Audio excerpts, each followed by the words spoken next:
Blood dripped onto the marble floor of the Hotel Sinclair's kitchen. Not from a cut. From Naomi's knuckles, scraped raw from 15 straight hours of scrubbing industrial ovens, until her fingerprints nearly disappeared. You missed a spot. Vivian's Louboutin heel clicked against the tile as she pointed to a grease stain the size of a quarter. Her diamond bracelet caught the fluorescent light, throwing rainbows across Naomi's exhausted face. Clean it again. Properly this time. Naomi didn't look up. She'd learned years ago that eye contact with her cousin only invited more cruelty. She dipped the steel wool back into the ammonia water, the chemical burn in her nostrils now as familiar as breathing. Did you really think anyone would choose you for tonight's event? Vivian laughed, the sound sharp enough to cut glass. The Korean delegation is arriving in 2 hours. Father specifically requested I handle all guest interactions. You know why? Naomi remained silent. Silence was survival. Because you're an embarrassment. Vivian crouched down, her perfume overpowering the cleaning chemicals. They said no man would ever choose a girl who looks like she crawled out of the kitchen. They said Korean businessmen want elegance, not someone who smells like bleach and desperation. They said. Vivian, that's enough. Uncle Marcus appeared in the doorway, but his voice carried no real authority. It never did when it came to his daughter. Vivian stood, smoothing her red cocktail dress. I'm just being honest, Daddy. Naomi needs to understand her place. Tonight's auction is for the elite. She'd frighten away the bidders. Auction.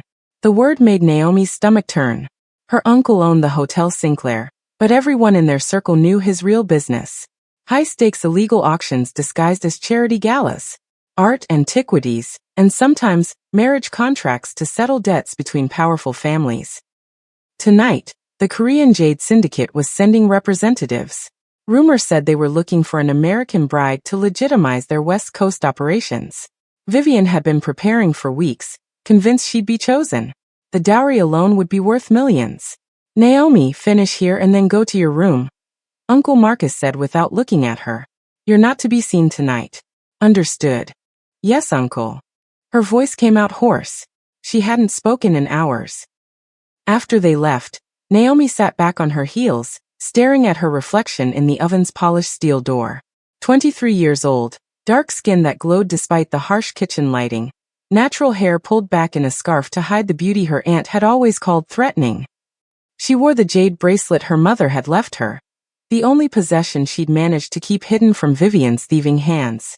Before I go on, stay with me for a second. If you're still here, it means this story reached you. And I don't want to tell the rest of it alone. Just quietly tap like. That's how I know you felt it. Subscribe, so you don't disappear before the truth shows itself. And tell me something small but real. Where are you watching from right now? I read those comments at night, and they remind me that someone is listening, that this story matters. Okay, let me continue. The kitchen door burst open. A man stumbled in, clutching his side. His expensive suit was torn, blood seeping through the white shirt underneath. He looked Korean, maybe early 40s, with sharp features and eyes that scanned the room like a predator even while injured. Please, he gasped in accented English. Someone is trying to kill me. I need somewhere to hide. Naomi should have called security. Should have screamed. But something in his eyes, a desperate recognition of vulnerability she knew too well, made her move instead. Here. She grabbed his arm, pulling him toward the industrial freezer's false back panel. Her uncle used it to hide inventory during health inspections. Get in. Don't make a sound. Why are you helping me? Same reason anyone should help someone bleeding in front of them. She pushed him inside, then grabbed a mop and bucket, positioning herself in front of the panel just as 3 men in black suits charged into the kitchen. They spoke rapid Korean, one of them grabbing her arm hard enough to bruise. Did a man come through here? Naomi's heart hammered against her ribs. She pointed toward the back exit. He ran that way, knocked over a whole rack of dishes. They didn't thank her, just ran in the direction she'd pointed, their footsteps fading down the hallway. She waited 5 full minutes before opening the panel. The man emerged slowly, still bleeding but alive. He studied her face with an intensity that made her want to look away. You lied for me. A complete stranger. You needed help. Most people would have given me up. He winced, pressing against the wound. Especially to men carrying guns. Naomi finally noticed the bulges under the pursuers' jackets. Her hands started shaking. Who are you? Nobody. His smile didn't reach his eyes. Someone who will remember this kindness. He moved toward the exit, then paused. The auction tonight. You should attend. I'm not invited. Then uninvite yourself from wherever they've hidden you. Sometimes the people who say you don't belong are exactly the people who fear you might belong somewhere better. He disappeared through the service entrance before she could respond. Naomi stared at the blood spots on the floor. She should clean them before anyone noticed. Should forget this ever happened. Should go to her room like Uncle Marcus ordered. Instead, she found herself thinking about her mother. About the stories she used to tell before the car accident that killed her and left Naomi orphaned at 15. Stories about women who were told they weren't enough, who were hidden away, diminished, erased, until the moment they stepped into their own power. Your worth isn't determined by people who benefit from your silence, her mother had said. It's determined by the moment you choose to be seen. Naomi looked down at the jade bracelet on her wrist. Her mother had called it a family heirloom, something passed down through generations of women who'd survived impossible circumstances. She'd never understood why her mother insisted she never take it off. From upstairs, she could hear the first guests arriving. String quartet music drifted down through the ventilation system. Vivian's laugh, bright and performative, echoed through the hallways. Naomi made a decision. She wouldn't attend the auction, but she would watch. She'd find a way to be present, even if unseen. Because the wounded stranger's words had awakened something in her that years of cruelty hadn't quite managed to kill. Hope. The Hotel Sinclair's ballroom glittered like a jewelry box come to life. Naomi watched from the service balcony, hidden behind heavy velvet curtains where staff monitored events without being seen. Crystal chandeliers cast dancing light across women in designer gowns and men in tailored suits worth more than most people's annual salaries. Vivian held court near the bar, surrounded by older Korean men in expensive watches. She changed into a white dress that looked almost bridal, her makeup perfect, her laugh timed for maximum charm. Uncle Marcus stood nearby, chest puffed with pride, already counting the commission he'd earned from whatever deal closed tonight. The Jade Syndicate representatives haven't arrived yet, whispered Maria, one of the housekeepers who'd been kind to Naomi over the years. She'd snuck up to the balcony during her break, bringing Naomi a plate of hors d'oeuvres she'd stolen from the catering station. Everyone's getting nervous. Apparently the head of their organization is notoriously unpredictable. Do you know what they're really here for? Naomi asked, accepting the food gratefully. She hadn't eaten since breakfast. Same thing these people always want. Power. Your uncle's been laundering money for them for years, but they want more. Legitimacy. An American connection that can't be easily traced. Marriage is the perfect cover. Maria shook her head. Poor girl who gets chosen. These arranged marriages are just prettier versions of slavery. Below, the string quartet stopped playing. The ballroom doors opened. 7 men entered. 6 wore identical black suits, moving with military precision. But it was the 7th man who made the entire room fall silent. He walked with the confidence of someone who'd never questioned his right to occupy space. Tall for a Korean man, maybe 6 feet, with sharp features and eyes that scanned the crowd like he was cataloging threats. His burgundy suit looked custom-made, the fabric catching the light with subtle shimmer. Even from the balcony, Naomi could see the thin scar across his left cheekbone. The dangerous beauty of a man comfortable with violence. That's Choi Min-jun, Maria breathed. I've only seen pictures. They say he runs the entire West Coast operation for the Korean Jade Syndicate. Billions in art theft, money laundering, weapons trafficking. And he's only 31. Naomi's breath caught. It was him. The wounded stranger from the kitchen, now standing in the ballroom like a king surveying his kingdom. The blood, the fear, the desperate escape. All of it had been real. She'd saved the life of one of the most dangerous men on the West Coast. Uncle Marcus rushed forward, hand extended. Mr. Choi, such an honor.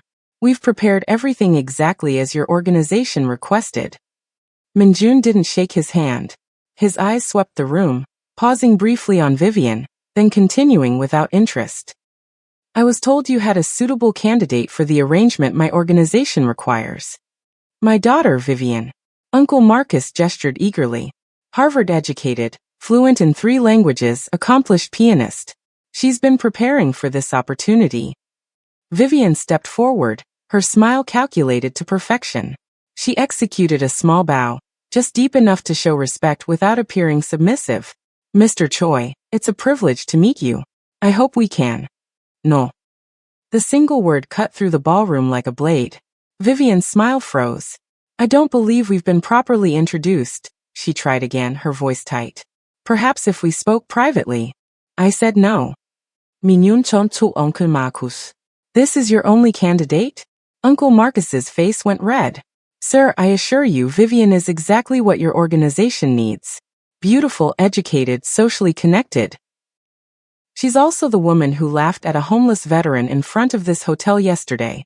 I watched her refuse him $1 while carrying a purse worth $5,000. Minjun's voice remained flat, emotionless. The Jade Syndicate needs someone who understands discretion and humanity. Your daughter understands neither. The room erupted in whispers. Vivian's face drained of color. Uncle Marcus sputtered protests, but Minjun had already turned away, his attention fixed on something across the room. No, not something. Someone. His eyes had found the service balcony. Found Naomi. You, he called out, his voice carrying easily across the stunned silence. Behind the curtain. Come down here. Naomi's heart stopped. Maria grabbed her arm. Don't. This is a trap. Men like him don't. But Naomi was already moving. Not because Minjun commanded it.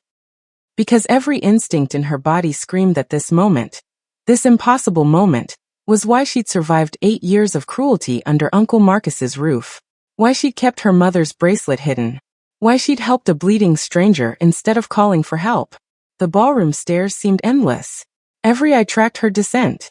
She still wore her kitchen uniform, the fabric stained with grease and chemicals. Her hair was still wrapped in a scarf. She smelled like industrial cleaner and exhaustion. She looked nothing like the elegant women filling the room. She looked like exactly what she was. A girl who'd been told her entire life that she didn't belong. But when she reached the ballroom floor and met Minjun's eyes, she saw something that made her spine straighten. Recognition. Not of her face, but of something deeper. Something that couldn't be hidden by stained clothes or carefully cultivated invisibility. What's your name? He asked. Naomi. Naomi. He said it slowly, like testing the weight of syllables. You work in the kitchen. Yes. Why were you watching from the balcony instead of working? She could lie. Should lie. But something about the way he asked, genuinely curious rather than accusatory, made her tell the truth. Because I wanted to see what I was missing, even if I wasn't supposed to be part of it. And what did you see? People pretending to be something they're not. Selling themselves for power they don't actually want. Going through motions because that's what's expected. She paused. No one actually looks happy here. Minjun's lips curved into something that might have been a smile on someone less practiced at emotional control. You're very observant. I've had a lot of practice watching from corners. He turned to Uncle Marcus, who looked like he might have a stroke. This is my choice. Naomi will be the candidate for the arrangement. The ballroom exploded. Vivian screamed. Uncle Marcus grabbed Minjun's arm, then immediately released it when 2 bodyguards stepped forward. Maria gasped from the balcony. Naomi stood frozen, her mind refusing to process what she'd just heard. There must be some mistake, Uncle Marcus managed. Naomi is my niece, yes, but she's not suitable for. She saved my life today. Minjun's voice cut through the chaos. Without knowing who I was. Without asking for anything in return. That's worth more than Harvard degrees and piano performances. He looked at Naomi.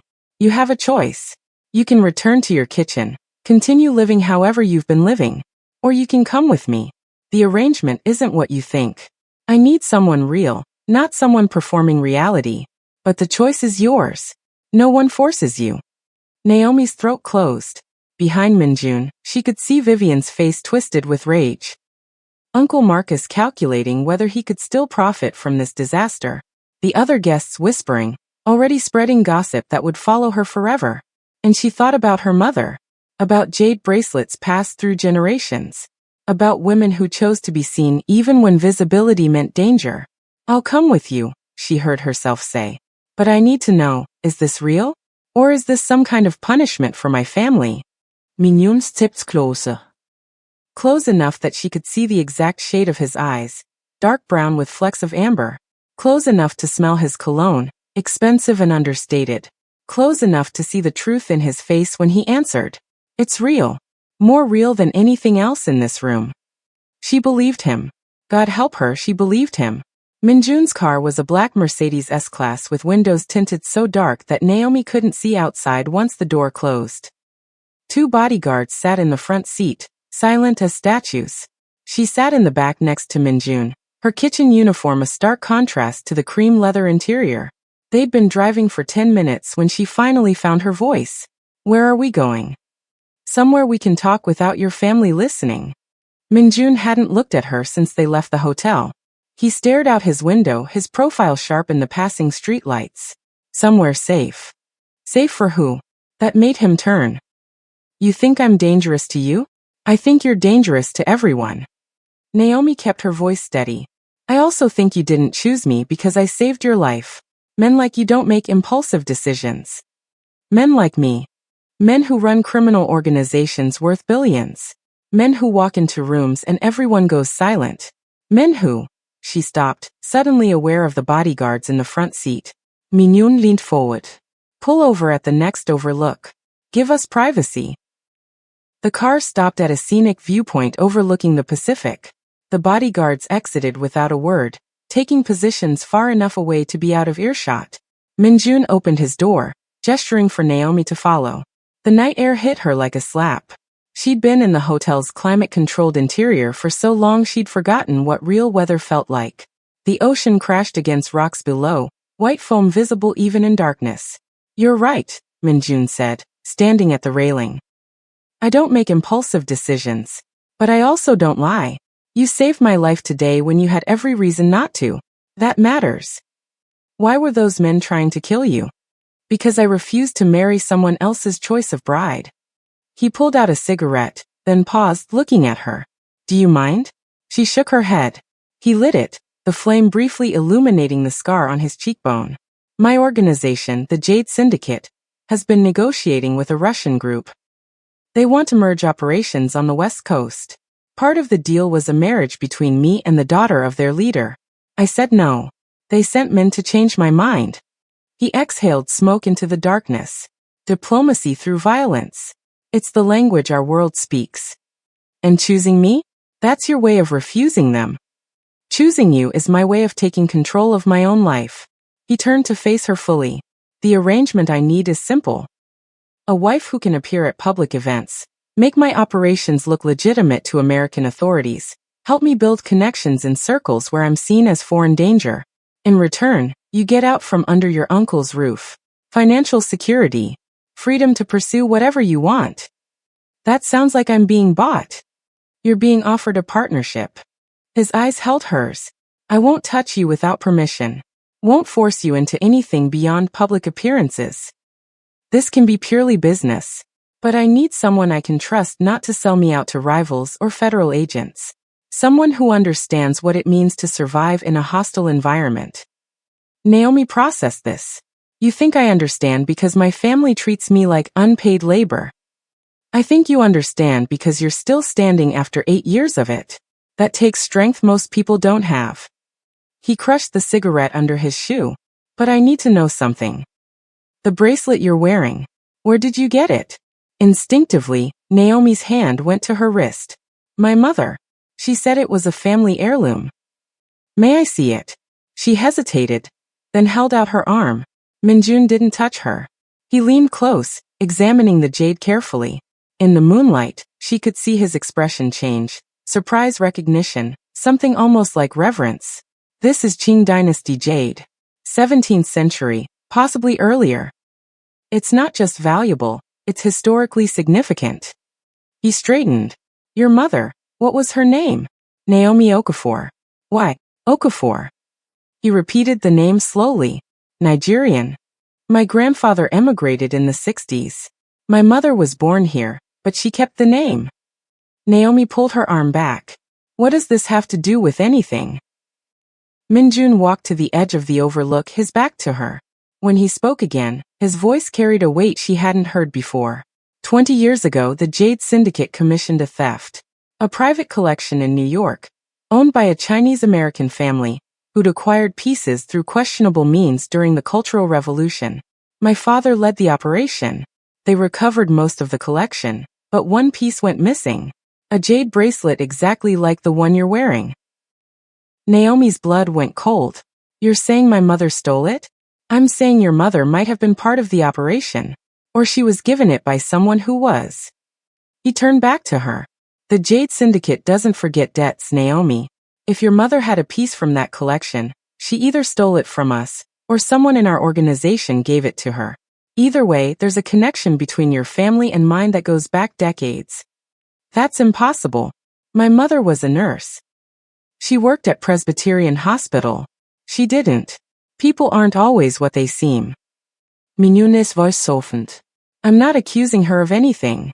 I'm telling you there's more to your story than you know. And that bracelet? It might be the reason your family has treated you the way they have. If your uncle knows what it is, knows its value, he's been waiting for the right time to take it. Naomi's mind raced. She thought about all the times Vivian had tried to borrow the bracelet. All the times Uncle Marcus had suggested she keep it somewhere safe, meaning in his safe. The way Aunt Patricia's eyes always lingered on it with something that looked like fear. I don't understand any of this. Neither do I. Not yet. Minjun pulled out his phone, typing rapidly. But I have resources. I can find out who your mother really was, what her connection to the syndicate was, and why she gave you a piece of stolen imperial jade.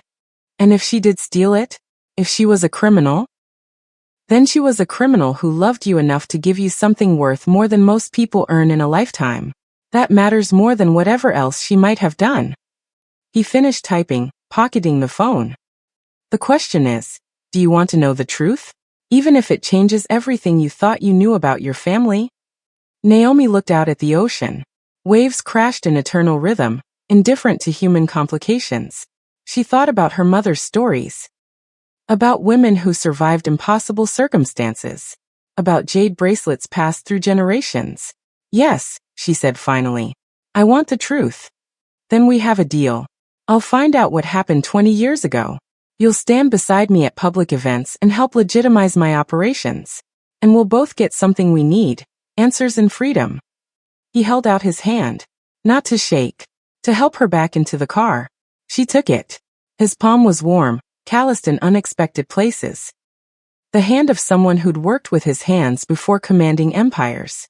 One more thing, Naomi said before releasing his hand. Why do you paint? Mignon froze. What? In the kitchen. When you were bleeding. I saw paint under your fingernails. Burnt sienna, I think. Maybe raw umber. You're an artist. For the first time, she saw genuine emotion cross his face. Surprise. Vulnerability. Something almost like shame. How did you? My mother painted. I grew up learning to recognize pigments. Naomi smiled slightly. You hide it. But not well enough.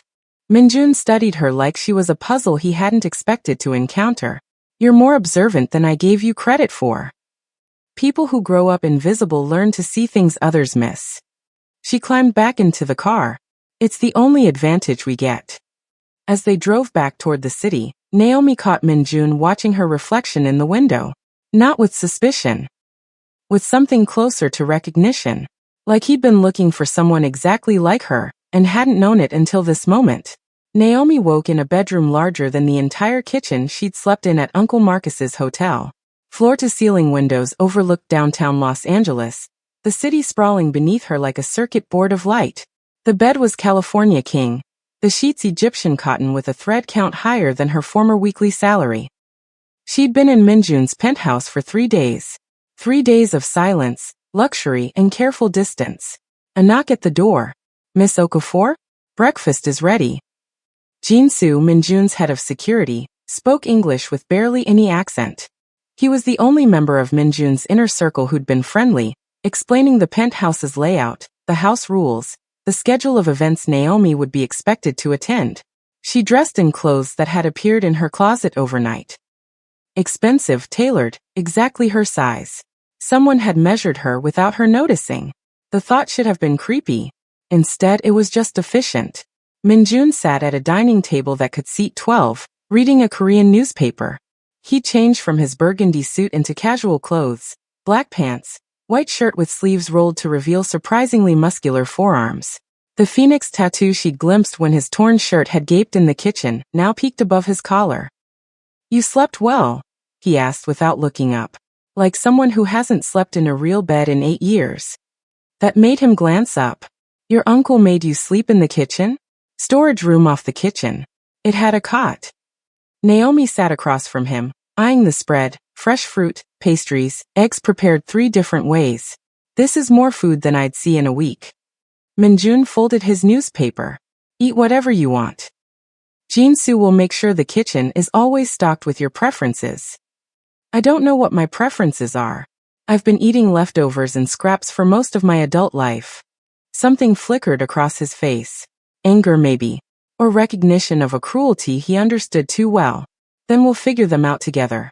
Try everything. Keep what you like." It was such a simple kindness that Naomi felt tears threaten. She blinked them back, reaching for a croissant instead. "We have an event tonight," Minjun continued. "Private auction at the Getty Villa. High-profile collectors, including several people I need to maintain relationships with. You'll need to be there as my fiancé." The word hit her like cold water. Fiancé. The cover story. "We're engaged, planning a wedding in 6 months. It explains why you're living here, why you'll be at my events, why you chose a nobody from your business associate's kitchen." Naomi's voice came out sharper than intended. Minjun set down his coffee cup. "I chose someone who saved my life without expecting anything in return. Someone who sees things other people miss. Someone who," he stopped, seeming to reconsider his words. "Someone real in a world of performances." "And the truth? About the jade bracelet, about my mother?" "My people are still investigating. Your mother's trail went cold about 15 years ago, right before she married your father. It's like she erased her past deliberately." He pulled out his phone, swiping through images. "But I found this." He showed her a photograph, grainy, clearly from the 90s. A young black woman stood next to an Asian man in his 50s, both dressed formally, both smiling like they shared a secret. The woman wore Naomi's jade bracelet. "That's my mother," Naomi breathed. "Who's the man?" "My father. Choi Dae-young." Minjun's voice went flat. This was taken at a Jade Syndicate event in 1998, 6 months before the Jade collection theft. The implications crashed over Naomi like a wave. They knew each other. "My mother and your father." More than knew. The way they're standing, the familiarity, they were close. Possibly very close. He took the phone back. "My father died 10 years ago. Heart attack." He never mentioned knowing an African-American woman named Naomi Okafor. Which means whatever their relationship was, he kept it secret even from family. Why would he do that? Because the Jade Syndicate is traditional. Old-world Korean crime family with strict rules about bloodlines, loyalty, acceptable partnerships. A relationship with an outsider, especially a black American woman, would have been. He paused, choosing words carefully. Problematic. Naomi processed this. "You think they were together? My mother and your father?" "I think it's possible. I think it might explain why she had the jade bracelet, a gift rather than theft, and why she disappeared from his life completely. He may have been forced to choose between her and his position in the organization. And he chose power. Or he chose to protect her." Minjun's eyes met hers. The Jade Syndicate doesn't tolerate betrayal. If their relationship was discovered, she would have been in danger. Disappearing, erasing her past, starting over. That might have been survival, not abandonment. Naomi's throat tightened.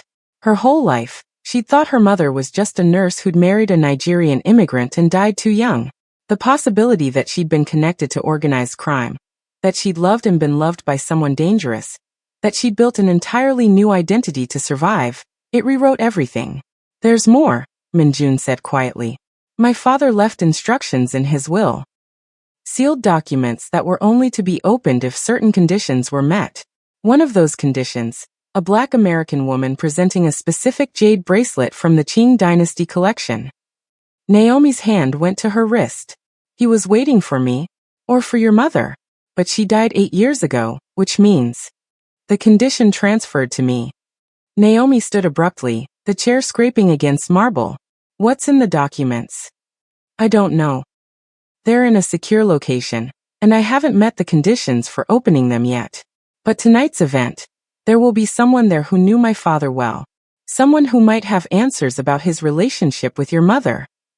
Who? Before Minjun could answer, Jinsu appeared in the doorway, his expression tight. Sir, we have a situation. Vivian Carmichael is downstairs demanding to see Naomi. Naomi's stomach dropped. How did she find this place? Your uncle has connections, Minjun said, standing. Jinsu, bring her up. But keep security close. Sir, are you sure? She's family. Toxic family, but family. Naomi deserves the chance to face her on equal ground for once. 5 minutes later, Vivian swept into the penthouse like she owned it. She wore designer everything, Chanel suit, Hermes bag, Cartier jewelry. But her eyes were red-rimmed, her makeup couldn't quite hide the exhaustion, and her hands shook slightly as she clutched her purse. Well, she looked around the penthouse with naked envy. You've certainly landed on your feet, cousin. From kitchen rat to mafia princess in 3 days. Impressive. What do you want, Vivian? Naomi kept her voice level. What I want is what was stolen from me. Vivian's composure cracked. That should have been my life. My engagement. My penthouse. You had no right. I had every right. Minjun interrupted, his voice cold. This isn't your concern. Oh, but it is. Vivian smiled, sharp and dangerous. Because I know things about Naomi that you don't. Things that might change how you see your precious fiancé. Such as. Minjun's tone suggested boredom, but Naomi saw his jaw tighten. Such as the fact that her mother was a convicted felon.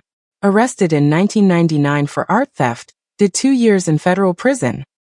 Got out and changed her name legally to hide her record. Vivian pulled papers from her purse, slapping them on the dining table. My father did a background check after you chose her. Thought you might want to know the truth about the woman you're planning to marry. Naomi reached for the papers with numb fingers. Official court documents. Arrest records. Her mother's mugshot, dated June 1999. The art theft she was convicted for? Vivian's smile turned vicious. A collection of Chinese jade stolen from a private collector in New York. The exact collection your father's organization was investigating at the time, Mr. Choi. Seems like the Okafor women have a pattern of taking things that don't belong to them. The room tilted. Naomi gripped the edge of the table, her vision blurring. Her mother hadn't just known Minjun's father. She'd been arrested for stealing from him. Had gone to prison. Had rebuilt her entire life around that secret. Get out, Minjun said quietly. Excuse me. I said get out.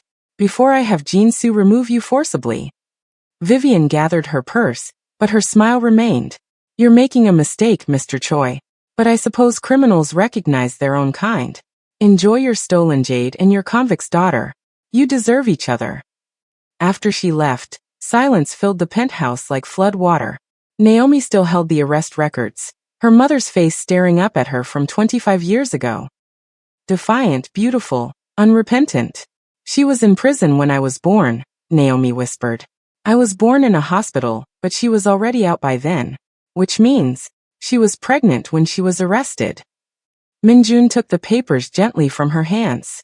Probably why she only served 2 years instead of 10. You knew. You knew she was convicted. I suspected. The timeline made sense. He met her eyes. But it doesn't change anything. It changes everything. My mother was a criminal who stole from your family. I'm living in your home wearing a bracelet she stole from. She didn't steal it. Minjun's voice cut through her spiral. The bracelet never appeared in evidence. It wasn't recovered by authorities. Which means she had it before the arrest, or she kept it hidden even through prison. Either way, it was hers. Given to her by someone who loved her enough to risk everything. Your father. Yes. And now I understand why the sealed documents exist. Why he left instructions. Minun's expression softened. Your mother did go to prison. She did steal jade. But she also protected someone, probably my father, by never revealing his involvement. She took the fall alone. That's not theft. That's sacrifice. Naomi wanted to believe him. Wanted to see her mother as a hero instead of a criminal. But the weight of secrets, lies, and stolen jade pressed down until she could barely breathe. Tonight's event, she managed. I can't go. Not after. Tonight's event is more important than ever. Because the person who knew my father best? The one with answers. Minun put her to her fildiensly. She's the one who turned your mother into federal authorities 25 years ago. And she's been waiting to meet you ever since. The Getty Villa looked like ancient Rome transported to the California coast. White marble columns, manicured gardens, and views of the Pacific that cost more than most people's homes. Naomi had seen it in movies. Never imagined she'd walk through its bronze doors wearing a dress that cost 5 figures. The gown Minjun's stylist had chosen was midnight blue silk that moved like water, cut to show her shoulders, and the jade bracelet that suddenly felt like a brand. Her natural hair had been styled into an elegant updo, her makeup subtle but transformative. When she'd looked in the mirror, she'd seen her mother's face staring back, the woman from the mugshot, but softer, less haunted. You ready? Minjun appeared beside her, devastating in a black tuxedo that made the burgundy suit look casual by comparison. His phoenix tattoo was hidden tonight, but she could see the edge of Roman numerals on his left wrist where his cufflink didn't quite cover them. No. Naomi adjusted her clutch. But I'll pretend I am. Good. That's all anyone here does anyway. He offered his arm. The woman we're meeting is named Margaret Zhang. She was my father's business partner for 30 years. She's also the one who provided federal authorities with the evidence that led to your mother's arrest. So she destroyed my mother's life. Or she saved it. We won't know until we ask. Minjun guided her through the entrance, past security that nodded respectfully at his approach. Margaret doesn't grant audiences often. She's semi-retired, lives in Hong Kong, only comes to Los Angeles for specific events. Tonight's auction features a piece she's been searching for since the original theft. A jade seal from the same collection your mother was convicted of stealing. You think my mother has it? I think Margaret thinks she does. And I think Margaret is about to make a move to get it back. That's why she agreed to meet you. She wants to see if you know anything about your mother's final years. They entered the auction hall, a converted gallery space filled with the kind of people who bought politicians and countries, not just art. Naomi recognized faces from magazines. Tech billionaires, media moguls, an actual Saudi prince. Vivian would have killed to be in this room. The thought of her cousin made Naomi's jaw tighten. The arrest records Vivian had brought felt like they were burning a hole in her clutch. Mr. Choi. A woman's voice, accented English over Korean bass tones. Right on time as always. Margaret Zhang looked like someone who'd learned to weaponize age instead of fight it. 70 if she was a day, with silver hair cut in a sharp bob and a black suit that probably cost more than Naomi's entire outfit. Her eyes were sharp, missing nothing as they swept over Naomi from head to toe. So this is her. Naomi Okafor's daughter. Margaret stepped closer, reaching out to touch the jade bracelet without asking permission. My God, she really gave it to you. Even from prison. Naomi pulled her wrist back. You sent my mother to prison. I gave federal authorities information about a theft. Your mother chose to participate in that theft. I didn't destroy her life. She risked it herself. Margaret's tone held no apology. And now here you are, wearing evidence of that crime like it's an heirloom. Do you even know what that bracelet is worth?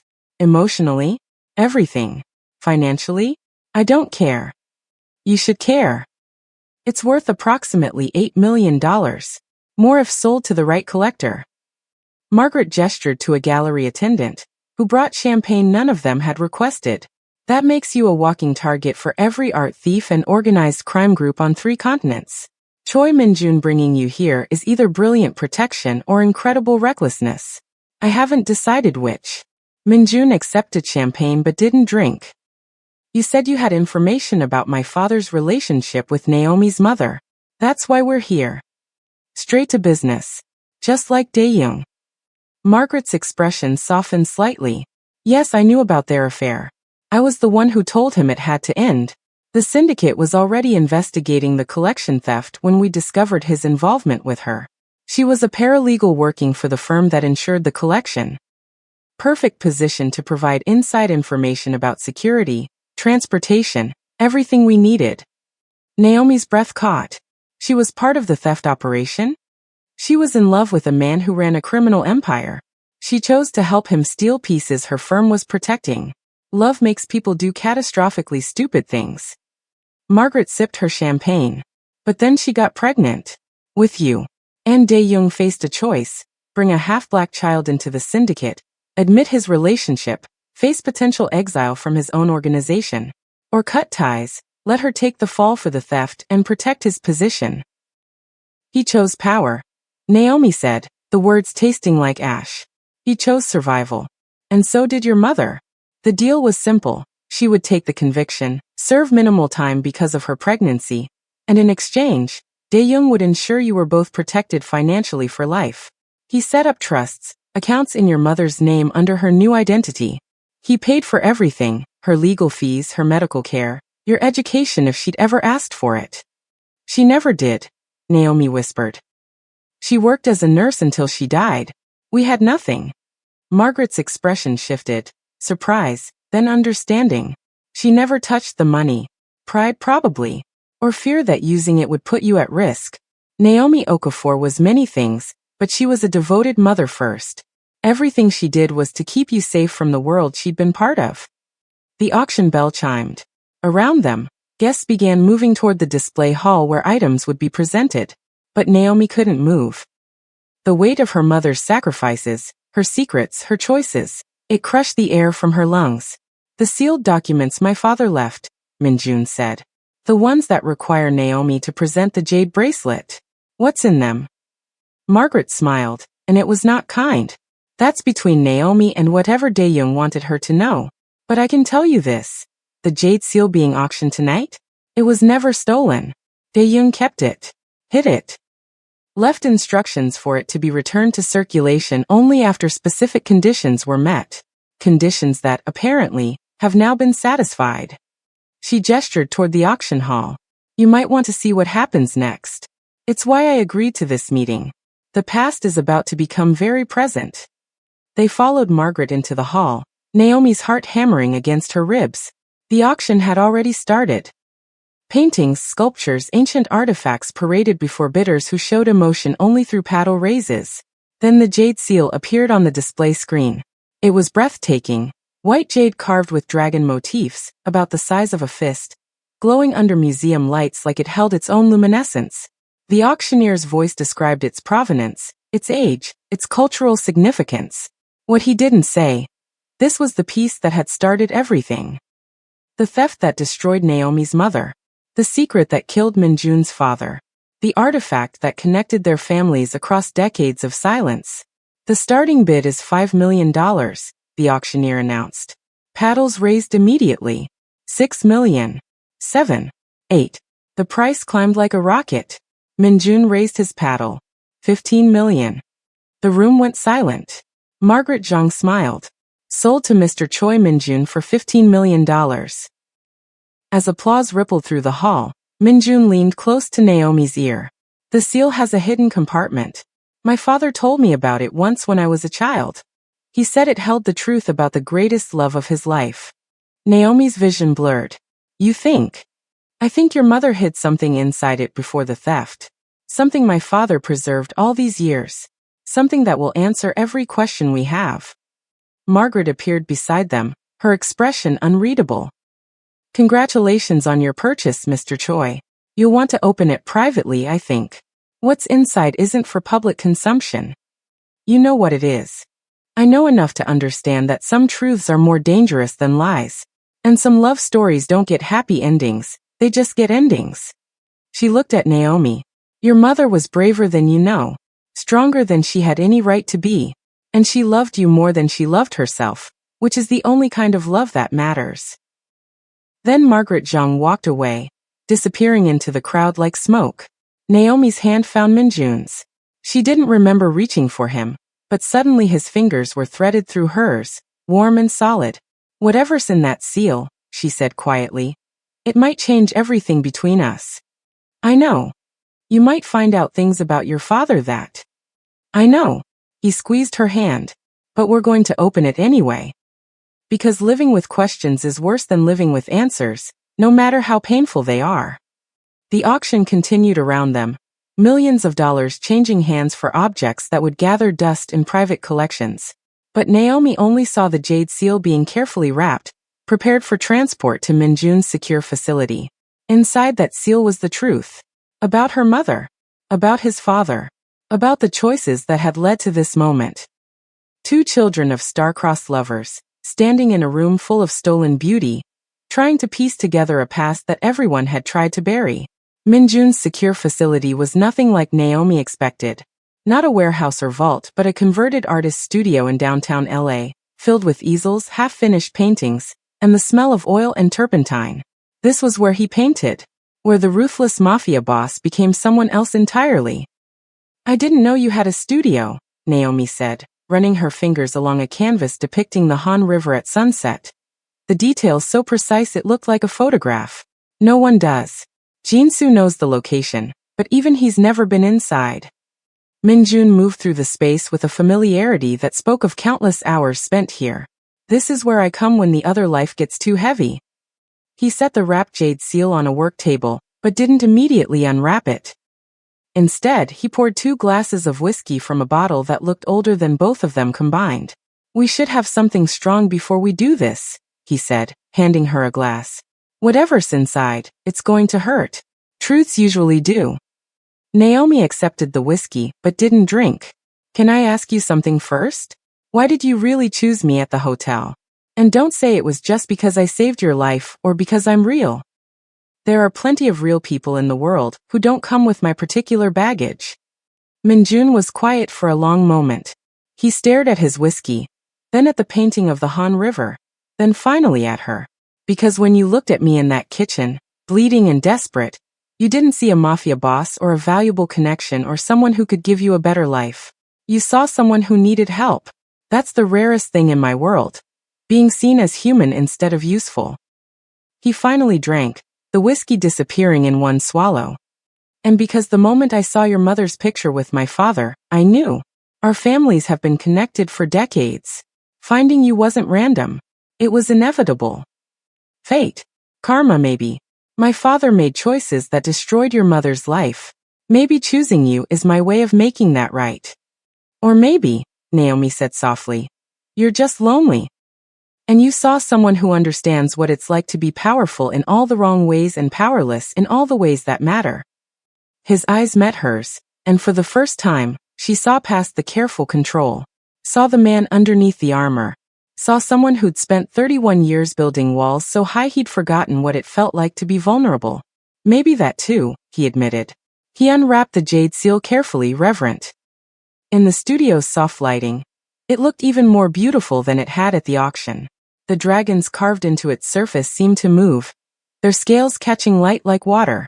Minjun turned it over, his fingers finding the hidden mechanism his father had told him about. A tiny indentation barely visible. He pressed it. The base of the seal slid open. Inside was a small waterproof pouch. Minjun hesitated, then handed it to Naomi. You should be the one to open it. Whatever's inside. It's about your mother. You deserve to see it first. Naomi's hands shook as she opened the pouch. Inside were 3 items. A letter on paper that had yellowed with age, a photograph, and a small USB drive. The photograph made her gasp. Her mother, maybe 25, visibly pregnant, standing in this exact studio. Behind her, partially visible in the mirror, was Choi Dae-young. He had his hand on her shoulder, his expression tender in a way that made Naomi's heart crack.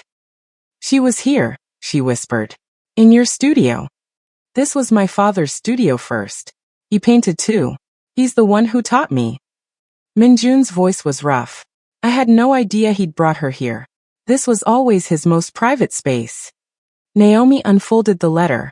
The handwriting was elegant, masculine, Korean characters she couldn't read mixed with English. Minjun took it gently.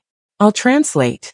He read aloud, his voice steady despite the tremor in his hands. My dearest Naomi. If you're reading this, I'm gone, and our daughter has found her way to my son. I've planned for this possibility, hoping that perhaps the children we couldn't raise together might find each other, might heal what we broke.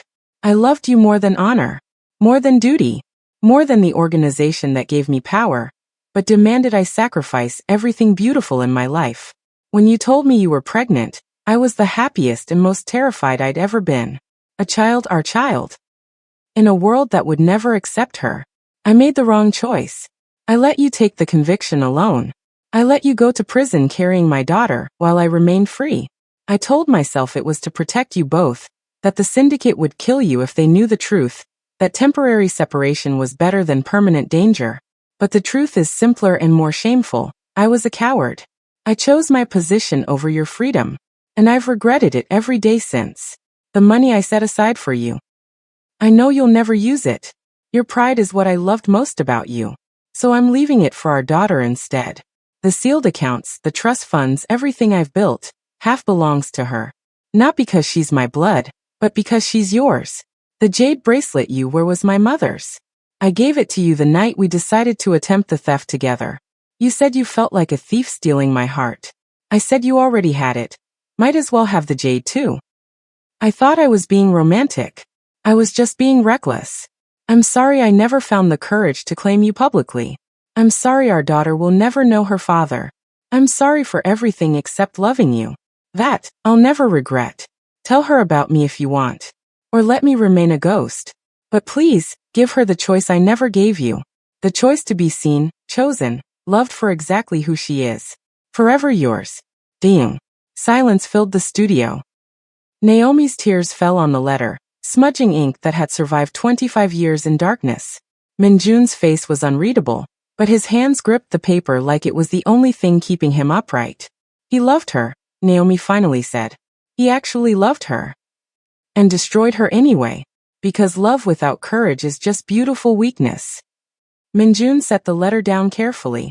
My father built an empire but couldn't protect the woman he loved. What does that say about him? That he was human. Flawed, capable of both great love and great failure. Naomi picked up the USB drive. What do you think is on this? Only one way to find out. Minjun's laptop was password protected with encryption that looked military grade. He plugged in the USB drive, and a single folder appeared. For my daughter. Inside were video files. Dozens of them, dated from 1999 to 2009. 10 years of recordings. Minjun opened the first one. The screen filled with Choi Dae-young's face. Younger, less scarred, but unmistakably Minjun's father. He sat in this studio, at this same table, speaking directly to the camera. Naomi, my daughter. I'm recording this on your first birthday. Your mother is in prison because of my choices. You're being raised by her sister.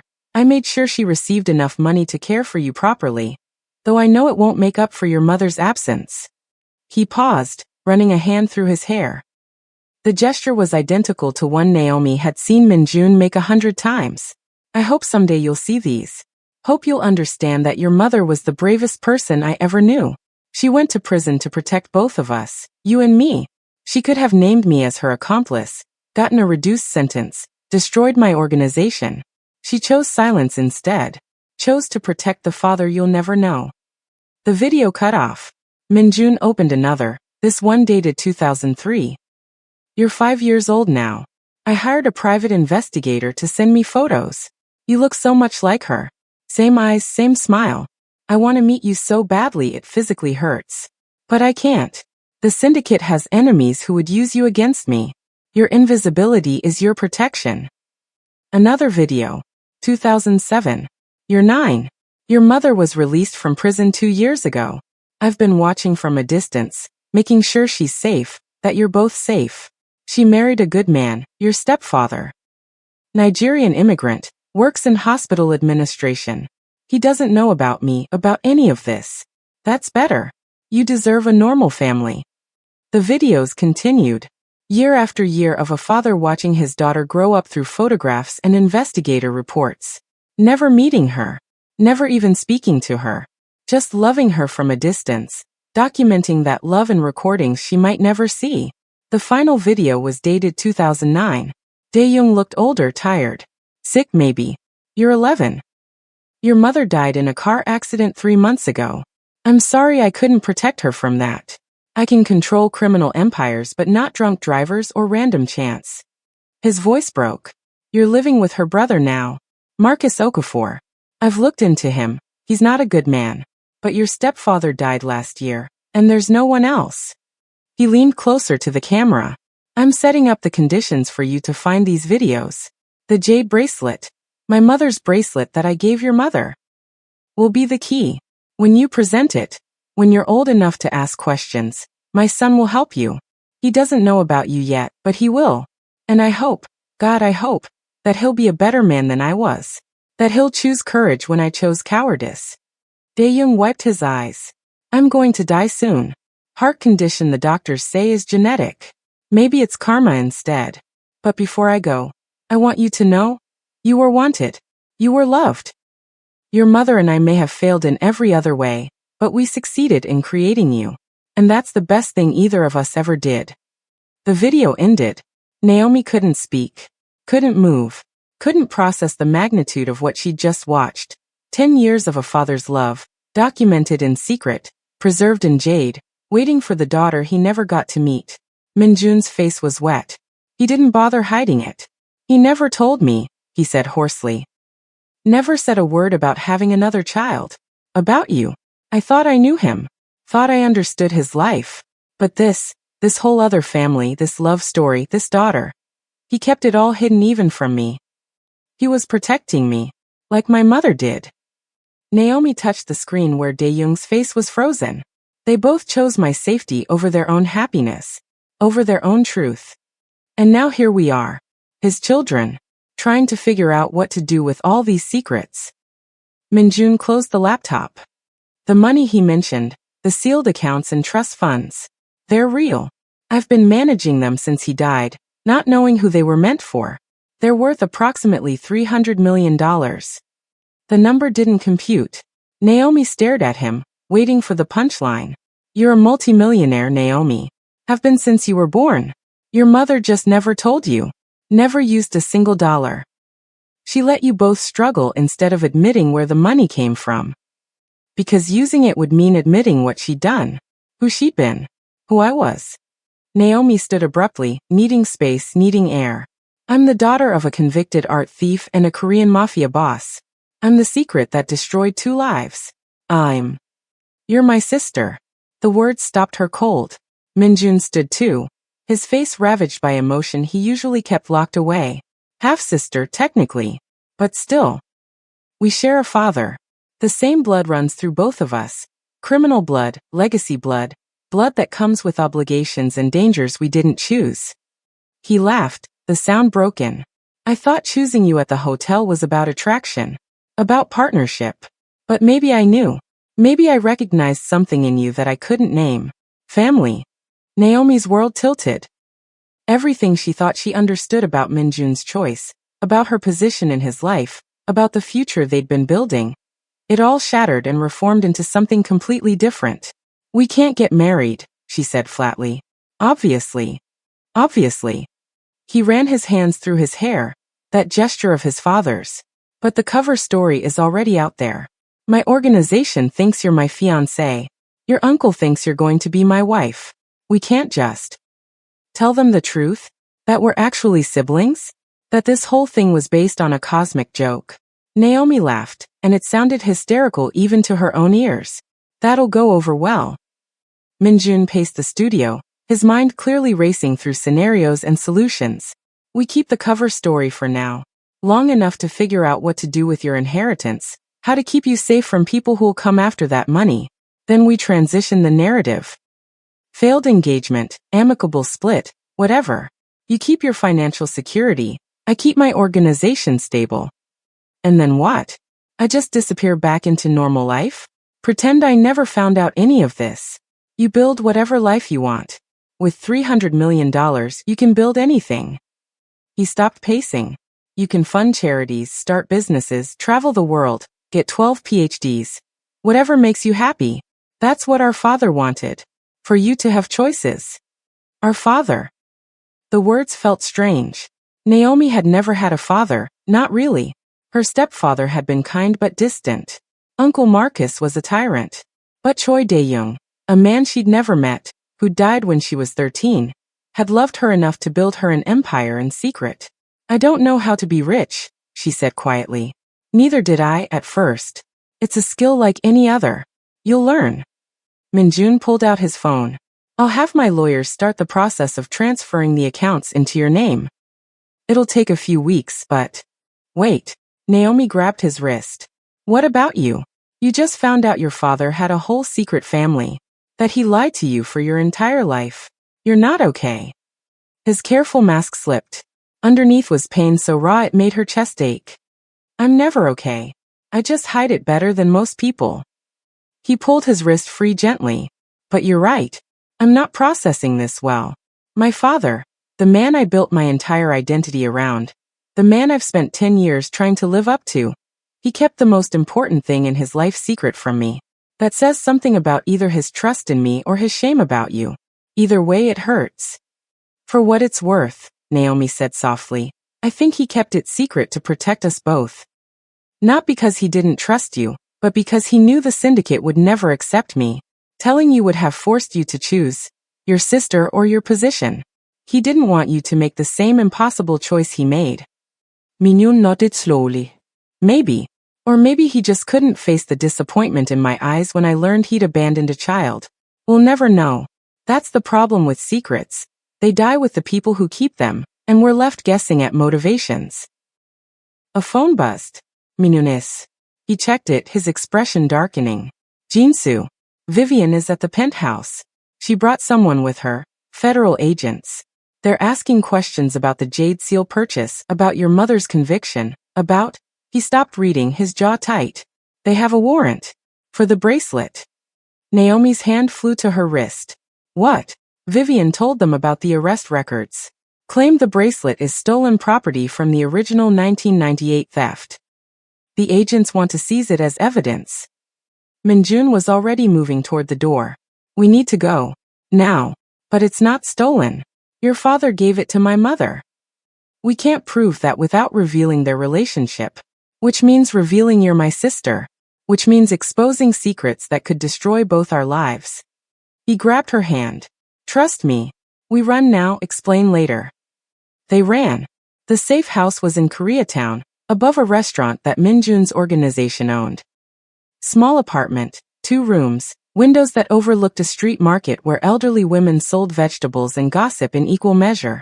Nothing like the penthouse. Everything like safety. Jinsu had gotten them out of the studio minutes before federal agents arrived with Vivian in tow. Now they sat at a small table, the jade bracelet between them like evidence at a trial. They can't prove it's stolen, Naomi said for the 5th time. There's no documentation linking this specific bracelet to the theft. Your mother's arrest record lists jade bracelet, Qing dynasty, dragon motif, as evidence that was never recovered. Jinsu had spread documents across the table. Legal files, FBI reports, photographs from the original investigation. If they test this bracelet and it matches the description, they can seize it pending investigation. That investigation could take years. Years I'd spend knowing federal agents are digging into my mother's past. Into my father's past. Naomi touched the bracelet. All because Vivian wants revenge. Minjun hadn't spoken since they arrived. He stood at the window, watching the street below with the intensity of someone expecting attack. Finally he turned. There's another option. We tell the truth. Jinsu's head snapped up. Sir, you can't possibly. Not the whole truth. Just enough. Minjun pulled a chair to the table, sitting across from Naomi. We tell federal agents that Choi Dae-young had a relationship with Naomi Okafor. That the bracelet was a gift before the theft, which makes it separate from the criminal activity. We provide the letter as proof of their relationship, the videos as evidence that he claimed you as his daughter. And reveal that I'm the illegitimate child of a crime boss? That'll definitely make the FBI back off. Naomi's laugh was bitter. Actually, Jinsu said slowly, it might. The FBI doesn't care about family drama. They care about recovering stolen property. If we can prove the bracelet was given before the theft occurred, it's not stolen goods, it's a personal gift. Different legal category entirely. But proving when it was given means proving the relationship. Which means I confirm publicly that my father had a daughter I never knew about. Minjun's expression was unreadable. Which damages the syndicate's image, makes me look weak for not knowing my own family, and potentially puts you at risk from rivals who'll see you as leverage against me. Naomi processed this. You do that? Expose yourself, your organization, your father's secrets, all to protect a bracelet. Not a bracelet. You. His eyes held hers. You're my sister. Half my blood, all my responsibility now that I know you exist. The syndicate can survive scandal. You can't survive federal prosecution for possession of stolen property. I haven't done anything wrong. Neither had our mother when she went to prison. The system doesn't care about right and wrong. It cares about evidence and narratives. Minjun pulled out his phone. I'll call my lawyers. We'll arrange a meeting with the FBI, provide documentation of the relationship, hand over the videos as proof.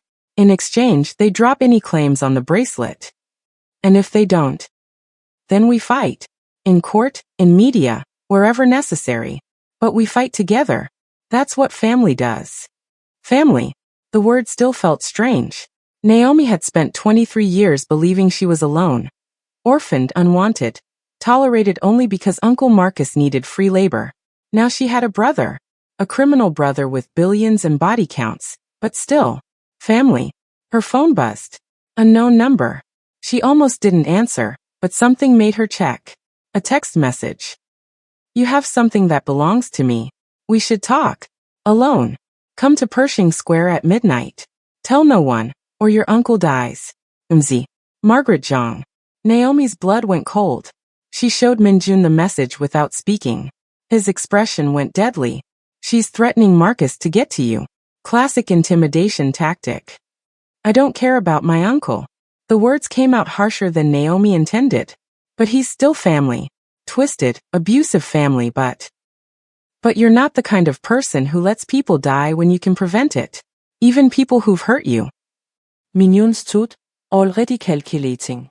It's a trap. Margaret wants either the bracelet or information about what was inside the jade seal. Probably both. She said come alone. You're not going alone. We'll have Jinsu's team positioned around the square. You wear a wire. We listen to everything she says, move in if she threatens you directly. Minjun was already texting Jinsu. Margaret Zhang is old school syndicate. She doesn't make empty threats. If she says she'll kill Marcus, she means it. Good, Naomi said flatly. Then seeing Minjun's expression. What? He let Vivian torture me for 8 years. He knew about the abuse and did nothing. He profited from my labor and gave me nothing. Why should I risk my life to save his? Because you're not him. You're better than the people who hurt you. That's the only revenge that matters. Minjun's voice softened. And because if you let Margaret kill him, you'll carry that guilt for the rest of your life. Trust me, I've made choices like that. They don't go away. The weight in his words made Naomi wonder what he'd done, who he'd failed to save, what ghosts followed him through penthouse halls and artist studios. But she didn't ask. Some secrets were earned through time and trust, not demanded. Fine. I'll meet her. But if she tries anything, she won't get the chance. My people are the best in the business. You'll be protected every second. They had 9 hours until midnight. 9 hours to plan, prepare, and figure out what Margaret Zhang wanted badly enough to threaten murder. Jinsu returned with equipment, microphones disguised as jewelry, GPS trackers embedded in shoes, even a tiny camera in what looked like an ordinary coat button. Federal-grade surveillance tech. We'll hear and see everything. Naomi let them wire her, feeling like a spy in a movie she never auditioned for. The wire was cold against her skin, the tracker heavy in her shoe, but the weight was strangely comforting. Physical proof she wasn't alone. Margaret knew your father for 30 years, Jinsu said, adjusting the camera angle. She was his partner, his confidant, possibly more. When he died, she expected to take over West Coast operations. Instead, the syndicate chose you, sir. She's resented that decision ever since. She thinks my father left her something in the jade seal, Minjun said. Probably thought the greatest love of his life, referred to her, Not to Naomi's mother. Finding out she was wrong. That he loved someone else more, that he had a daughter she never knew about. That would be a profound humiliation for someone like Margaret. So this isn't just about the bracelet or the seal. It's about pride. Naomi understood pride. She'd swallowed hers for 8 years to survive Uncle Marcus's house. She wants to know she mattered. That she wasn't just business to your father. Exactly. Which makes her dangerous. Wounded pride is more volatile than greed. Minjun checked his watch. We have 8 hours. Try to rest. You'll need to be sharp tonight. But Naomi couldn't rest. She lay on the safe house's narrow bed, staring at the ceiling, thinking about her mother. About how Naomi Okafor had gone to prison protecting 2 people, Dae-young and Naomi, had spent 2 years away from her infant daughter, so that daughter could grow up safe from criminal entanglements.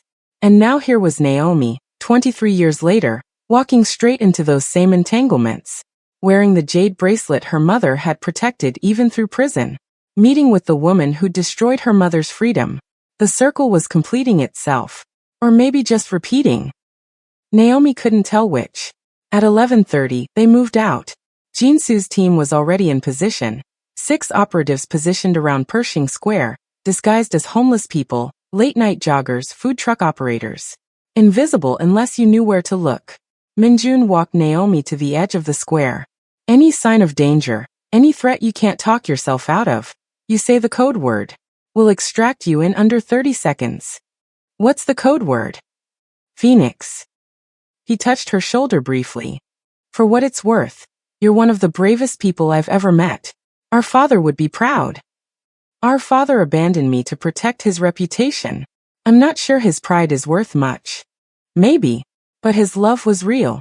The videos prove that. And love, real love, that's always worth something. He disappeared into shadows. Naomi walked into the square alone. Pershing Square at midnight was haunted. Empty fountains, dark trees, benches occupied by people sleeping off the day's struggles. Naomi's footsteps echoed on concrete, the wire cold against her ribs, the tracker heavy in her shoe.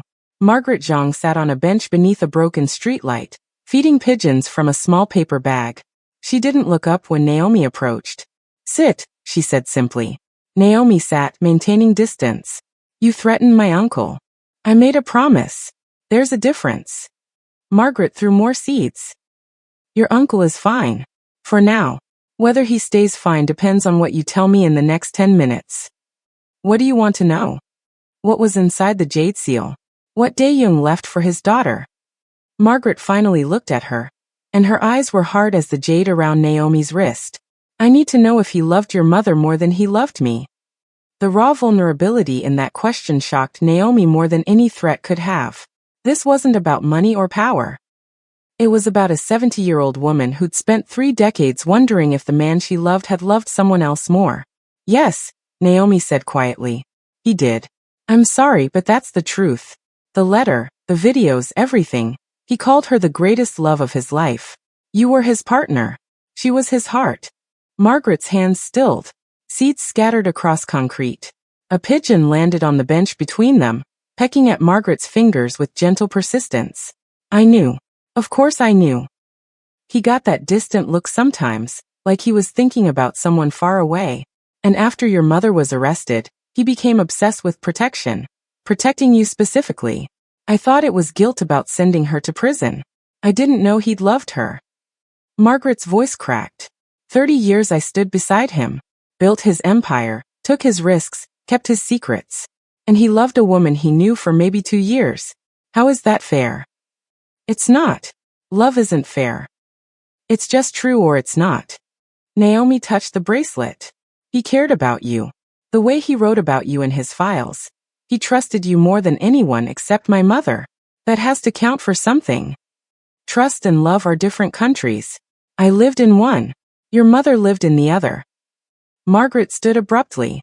The bracelet. I'm not going to try to take it. It's yours by right of birth and love. But I need you to understand, that jade came from a collection that belonged to families. Families who were destroyed during the Cultural Revolution, who had their art stolen by the government, who spent generations trying to recover what was taken. Your father stole from thieves, yes. But the original theft was still theft. That bracelet represents pain and loss, not just love. I know. My mother went to prison for that pain and loss. And yet you wear it like it's innocent. Margaret's smile was sad. We're all wearing stolen things, Naomi. Stolen time, stolen chances, stolen lives. The question is whether we acknowledge the cost or pretend it doesn't exist. Behind them, Naomi heard footsteps. Minjun emerged from the shadows, Jinsu and two operatives flanking him. The conversation is over, Margaret, Minjun said coldly. You've said what you needed to say. Now leave my sister alone. Margaret looked between them, understanding dawning. Sister. My God. You actually told him. De-young spent his whole life protecting that secret, and you just, she laughed, the sound broken. Maybe you are braver than your mother. Or maybe just more reckless. She walked away, disappearing into the darkness like she'd been made of it all along. Naomi sat on the bench, suddenly exhausted. The wire felt too tight. The tracker too heavy. The bracelet like a shackle. Minjun sat beside her. You okay? No. But I don't think I have been for a very long time. I'm just finally admitting it. She looked at him. Do you think she's right? That we're all wearing stolen things? I think we're all products of choices other people made before we were born. Our parents' choices, our grandparents' choices, centuries of theft and love and survival. We can't change that. We can only choose what we do with the legacy they left us. And what are we going to do? Minjun smiled. And it was the first time she'd seen him look genuinely at peace. We're going to build something better. Together. Because that's what family does. They take broken pieces and make something whole. Above them a pigeon cooed. The city hummed with late-night life. And for the first time in her 23 years, Naomi Okafor felt like she might actually belong somewhere. 3 days after the Pershing Square meeting, federal agents dropped their investigation. Minjun's lawyers had provided enough documentation of Dae-young and Naomi Okafor's relationship to establish the bracelet as a pre-theft gift. The FBI closed the case, citing insufficient evidence for prosecution. Vivian sent 17 voicemails. Naomi deleted all of them without listening. Uncle Marcus sent a certified letter demanding Naomi return to work at the hotel. Minjun's lawyers responded with a cease and desist and documentation of 8 years of labor violations. Uncle Marcus went quiet after that. But the real reckoning came on a Tuesday morning, when Jinsu knocked on Naomi's bedroom door with news that made her stomach drop. Your cousin is downstairs. She says she needs to speak with you. She's alone and she's crying. Naomi almost said no. Almost told Jinsu to send Vivian away. But something in Jinsu's expression, pity maybe, or recognition of a different kind of pain, made her reconsider. 5 minutes. In the lobby. You stay within earshot. Vivian looked nothing like the polished, cruel woman from the hotel. Her hair was unwashed, her designer clothes wrinkled, her makeup smudged from tears. She sat on the lobby's leather couch like she'd collapsed there. All the fight gone out of her. Thank you for seeing me, she said without looking up. Naomi remained standing, arms crossed. You have 4 minutes left. My father cut me off. Said I embarrassed him by going to the FBI with family business. Said I made him look weak by exposing the labor violations, that now every employee is threatening lawsuits. Vivian's voice shook. He kicked me out. I have nothing. No money, no apartment, no credit cards. He said if I wanted to destroy the family, I could do it alone. Naomi felt nothing. No sympathy, no satisfaction. Just the flat recognition that karma was real and efficient. Why are you telling me this? Because I'm sorry. Vivian finally looked up, and her eyes were genuinely desperate. I'm sorry for everything. For how I treated you, for the years of cruelty, for trying to ruin your life with Minjun. I was jealous. I've been jealous since we were children because you were everything I wasn't. Naturally beautiful, genuinely kind, capable of real connection with people. And I hated you for it. So you tortured me for 8 years. Yes. I'm not asking for forgiveness. I know I don't deserve it. I'm just... Vivian's voice broke. I'm just telling you the truth because maybe if I'm honest for once in my life, I'll figure out how to survive this. Naomi sat down, not next to Vivian but close enough to see her face clearly. You want me to give you money? No. I mean... Vivian wiped her eyes. I don't expect anything from you. But I wanted you to know that I understand now. What it feels like to have nothing, to be nothing. You lived like that for years, and I never appreciated the strength it took just to keep existing. I'm sorry I couldn't see it before. For the first time in their entire relationship, Vivian sounded genuine. Not performing, not manipulating. Just broken. Where are you staying? Friend's couch. For now. She said I can stay a week, maybe 2. After that, Vivian shrugged. I'll figure it out. I always do. Naomi pulled out her phone, typed rapidly. Within seconds, Jin-soo appeared. Take Ms. Carmichael to the accounting office. Set her up with a stipend. $5,000 a month for 6 months. Enough to get an apartment, start over, figure out her life. Vivian's mouth fell open. Why would you? Because I'm not you. I don't destroy people just because they destroyed me. That's called a cycle. And cycles only end when someone chooses to break them. Naomi stood. 6 months, Vivian. Use it to become someone better than who you were. Or waste it and end up exactly where you are now. Your choice. I don't understand. After everything I did. Neither do I. But my mother went to prison protecting people who didn't protect her. My father built an empire for a daughter he never met.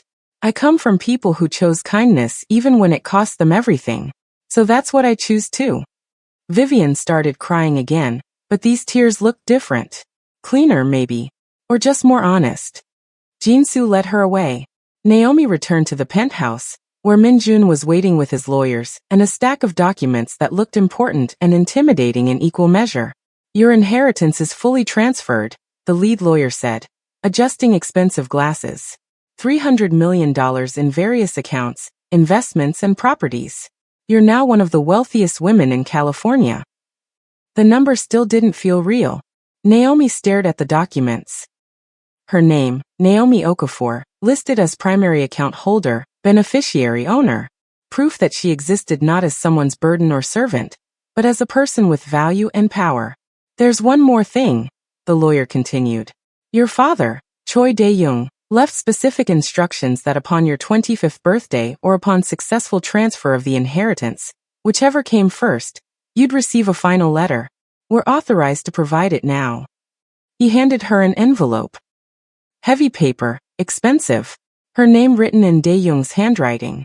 Naomi opened it with shaking hands. My daughter, if you're reading this, you've claimed what's yours. The money, the truth, the legacy I couldn't give you while alive. I hope it brings you freedom, not burden. I've spent years imagining who you'd become. Brave like your mother. Strong like necessity demanded. Kind despite every reason to be cruel. I don't know if I'm right. I never got to meet you. But I hope you inherited the best of both of us and none of the worst. The Jade Syndicate will come for you eventually. Not because you're a threat, but because you're family. My blood in your veins makes you valuable to some, dangerous to others. Trust my son, your brother. He's more honorable than I ever was. He'll protect you if you let him. But more than protection, I hope you find purpose. I built an empire on theft and violence because I couldn't imagine another way to matter. You have resources now to matter in better ways. Build something beautiful. Help people who can't help themselves. Be the person I should have been. And forgive me if you can. I made every wrong choice except loving your mother. You're the proof that even failed men can create something perfect. Your father, Dae-young. Naomi folded the letter carefully, tucking it into her pocket. The lawyers continued talking about trusts and investments and tax implications, but she stopped listening. She thought about her mother, painting in a prison cell, dreaming of a daughter she couldn't touch. About her father, recording videos for a child he'd never meet, building an empire he hoped she'd never need. About Min-jun, discovering a sister in the last place he expected, choosing truth over convenient lies. And she thought about herself. About the girl who'd scrubbed ovens until her hands bled, who'd worn a jade bracelet as her only inheritance, who'd saved a bleeding stranger without knowing it would change everything. That girl was gone. Or maybe not gone, transformed. Made into someone who could hold $300 million without losing herself. Someone who could forgive her worst enemy. Someone who could choose kindness as a weapon against cruelty. What do you want to do first? Min-jun asked after the lawyers left. Naomi looked at her brother, her actual family, blood-connected, legacy-bound. And she smiled. I want to start a foundation. For kids in situations like mine, orphaned, abused, trapped in families that treat them like property. I want to give them the resources to escape, to build new lives, to become who they're supposed to be instead of who survival forces them to be. Mignon nodded slowly. That's good. Meaningful. Our father would approve. I don't care if he approves. I care that it's right. Naomi touched the bracelet. This jade came from theft and violence and broken families. I'm going to use the money it represents to heal broken families instead. That feels like the kind of justice my mother would understand. You're better than both of them. Better than all of us. Minjun's smile was genuine. I'm honored to be your brother. Even though it means you can never actually marry me? I know the engagement cover story would have been useful for your business. I'll survive. The syndicate will adapt. And honestly, he looked almost shy. Having a sister is better than having a fake wife. Family is the one thing my father's money could never buy. He had to create it through love. And now I have it through luck. A knock at the door. Jinsu entered, expression urgent. Sir, Margaret Zhang is requesting a meeting. She says she has information about the Russian group that tried to kill you. Information that affects both you and Naomi. Mignon's expression hardened. Where? The restaurant where your father proposed to her. The one he bought her before he ended their relationship. It's a power play. Meeting on her territory, reminding me that she has history with my father that I don't. Mignon looked at Naomi. You don't have to go. This is syndicate business. I'm part of the syndicate now whether I want to be or not. Your blood, your legacy, your enemies, they're mine too. Naomi stood. Besides, Margaret and I have unfinished business. She needs to understand that I'm not my mother. I won't disappear quietly. They went to the restaurant together. It was high-end Korean, the kind of place where meals cost 4 figures and reservations were booked months in advance. Margaret had rented out the entire establishment. She sat at a corner table, tea steaming in front of her, looking like a queen holding court. Sit, she said without preamble. They sat. Mignon's bodyguards positioned themselves at exits. Jinsu remained standing, his hand near his concealed weapon. The Russians who tried to kill you, Margaret began looking at Minjun. They weren't acting alone. Someone in the Jade Syndicate gave them your location, your schedule, your vulnerabilities. Someone wanted you dead, so they could take over West Coast operations. Who? Minjun's voice was ice. Your uncle. Dae-young's younger brother. He's been consolidating power for months, waiting for the right opportunity to remove you. The Russian marriage proposal was bait. Refuse it and prove you're weak, accept it and lose autonomy. Either way he wins. Naomi's blood chilled. More family politics. More violence disguised as business. Why are you telling me this? Mignon asked.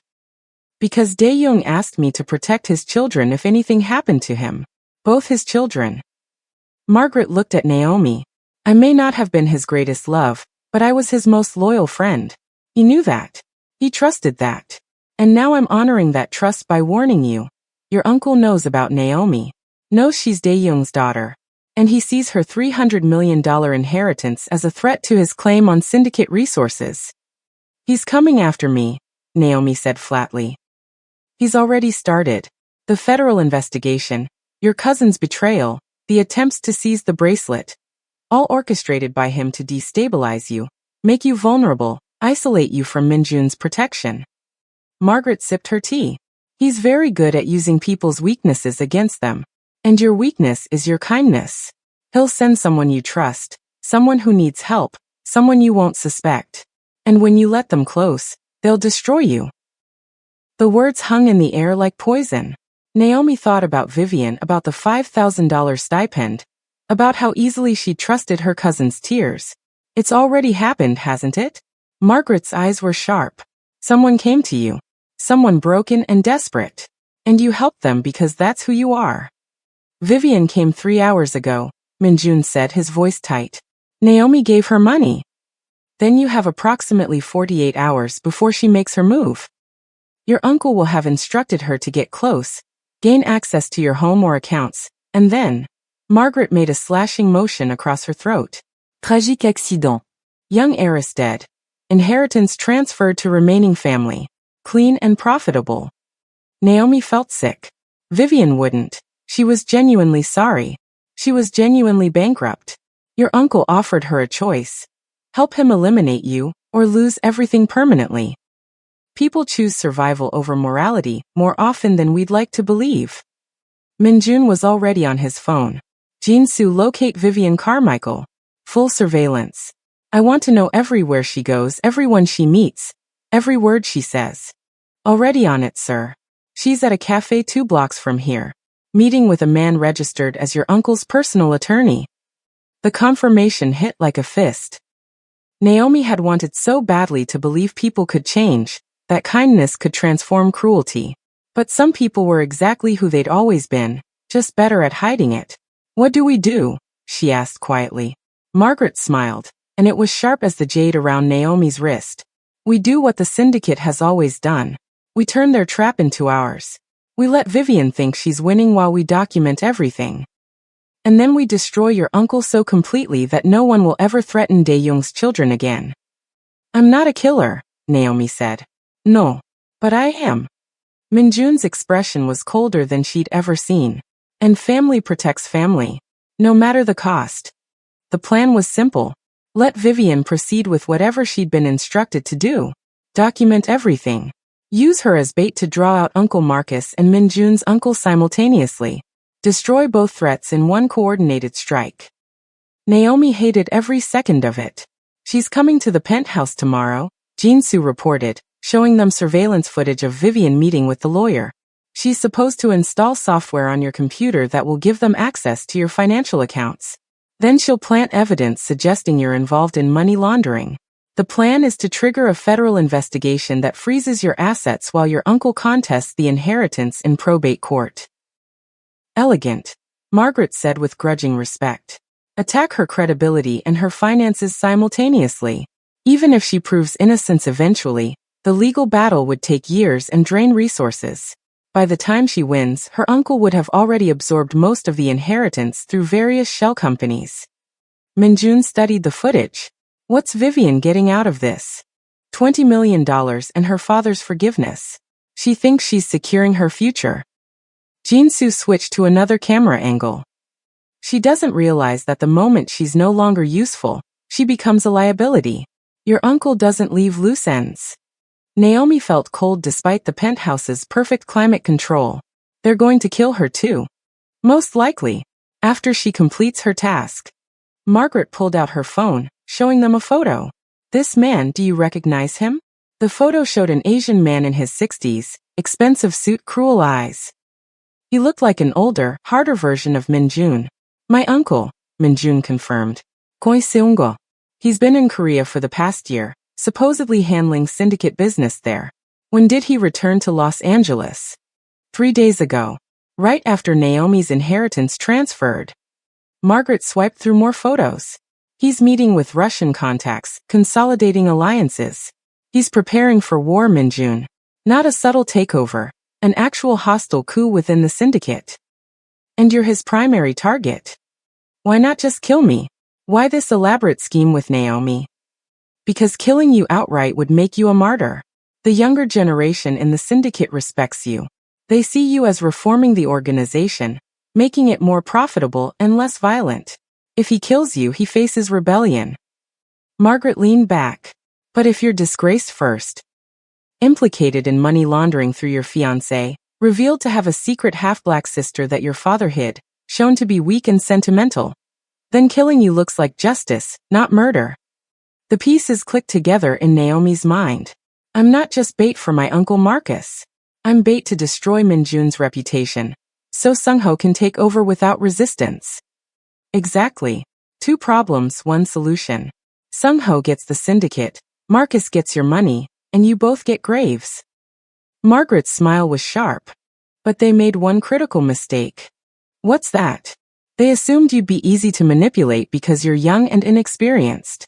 They didn't account for you having me. Margaret stood, pulling documents from her briefcase. I've spent 30 years building leverage in the syndicate. I know every secret, every debt, every skeleton in every closet.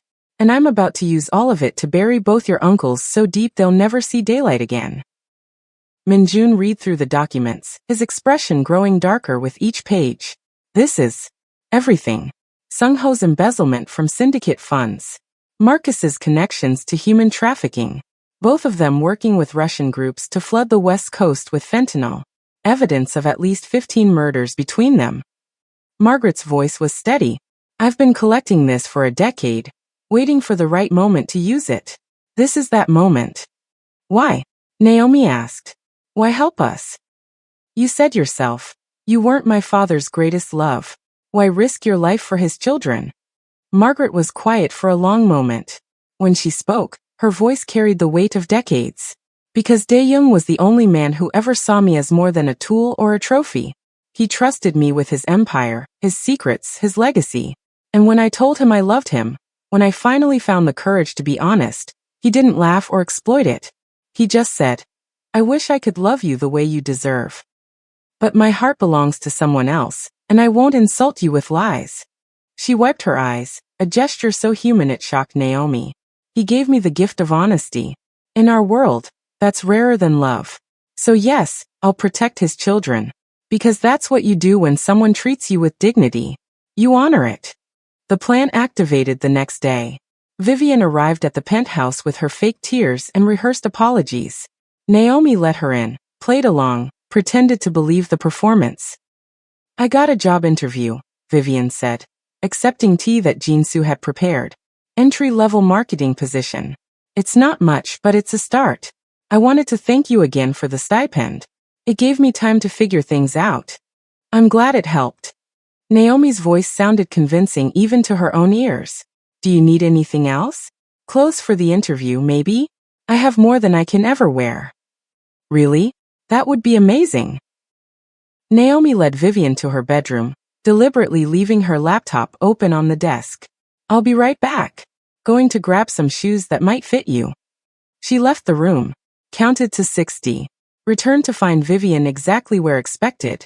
At the laptop, USB drive inserted, fingers flying across the keyboard. Find everything you needed? Naomi asked pleasantly. Vivian jumped, pulling the USB drive out so fast she nearly dropped it. The screen was on. I thought maybe you'd left a message. You thought you'd install malware that would give my uncle access to my accounts. Naomi's voice stayed calm. You thought you'd plant evidence of money laundering so federal agents would freeze my assets. You thought you'd help destroy me so your father would take you back. Vivian's face drained of color. How did you? Cameras. Everywhere. We've been watching you since you sat down with my uncle's lawyer 3 days ago. We know everything, Vivian. Every meeting, every instruction, every lie. The bedroom door opened. Minjun entered, followed by Jinsu and 4 security operatives. We also know your father plans to kill you the moment you complete this task, Minjun said without emotion. You're a loose end. Loose ends don't survive in our world. Vivian collapsed onto the bed, her whole body shaking. He said he promised if I did this. He promised you money and forgiveness. What he meant was money in his pocket and your body in the ocean. Minjun pulled out his phone, playing a recording. Marcus's voice filled the room. Once the girl installs the software, eliminate her. Make it look like an overdose. She's been unstable since I cut her off anyway. No one will question it. Vivian sobbed, the sound broken and animal. My own father. My own. Your own father has been using you as a tool your entire life, Naomi said. Just like he used me. Just like he uses everyone. The difference is, I'm offering you a choice.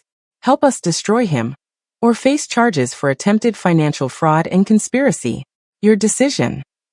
What kind of choice is that? The only one you have left. 30 minutes later, Vivian sat in Minjun's office wearing a wire. The plan had evolved. She would proceed with the meeting where she was supposed to confirm the malware installation. But instead of confirming success, she'd deliver something else entirely. The truth. The meeting was set for a warehouse near the port of Los Angeles.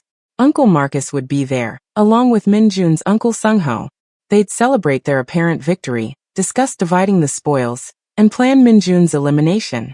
They'd also be surrounded by FBI agents, syndicate loyalists who'd been turned by Margaret's evidence, and enough recording equipment to document their confessions in courtroom-quality detail. You ready? Jin-Soo asked Vivian, adjusting the wire. No. But I'm doing it anyway. Vivian looked at Naomi. I know this doesn't erase what I did to you. Nothing can. But maybe it's a start. Maybe, Naomi agreed. Or maybe it's just survival. Either way, try not to get killed. I'd hate for my last act of mercy to end in your death. Makes me look like I have bad judgment. Vivian laughed, the sound slightly hysterical. Your judgment is terrible. You're trusting me again after I literally tried to destroy you. I'm not trusting you. I'm giving you the opportunity to earn trust. There's a difference.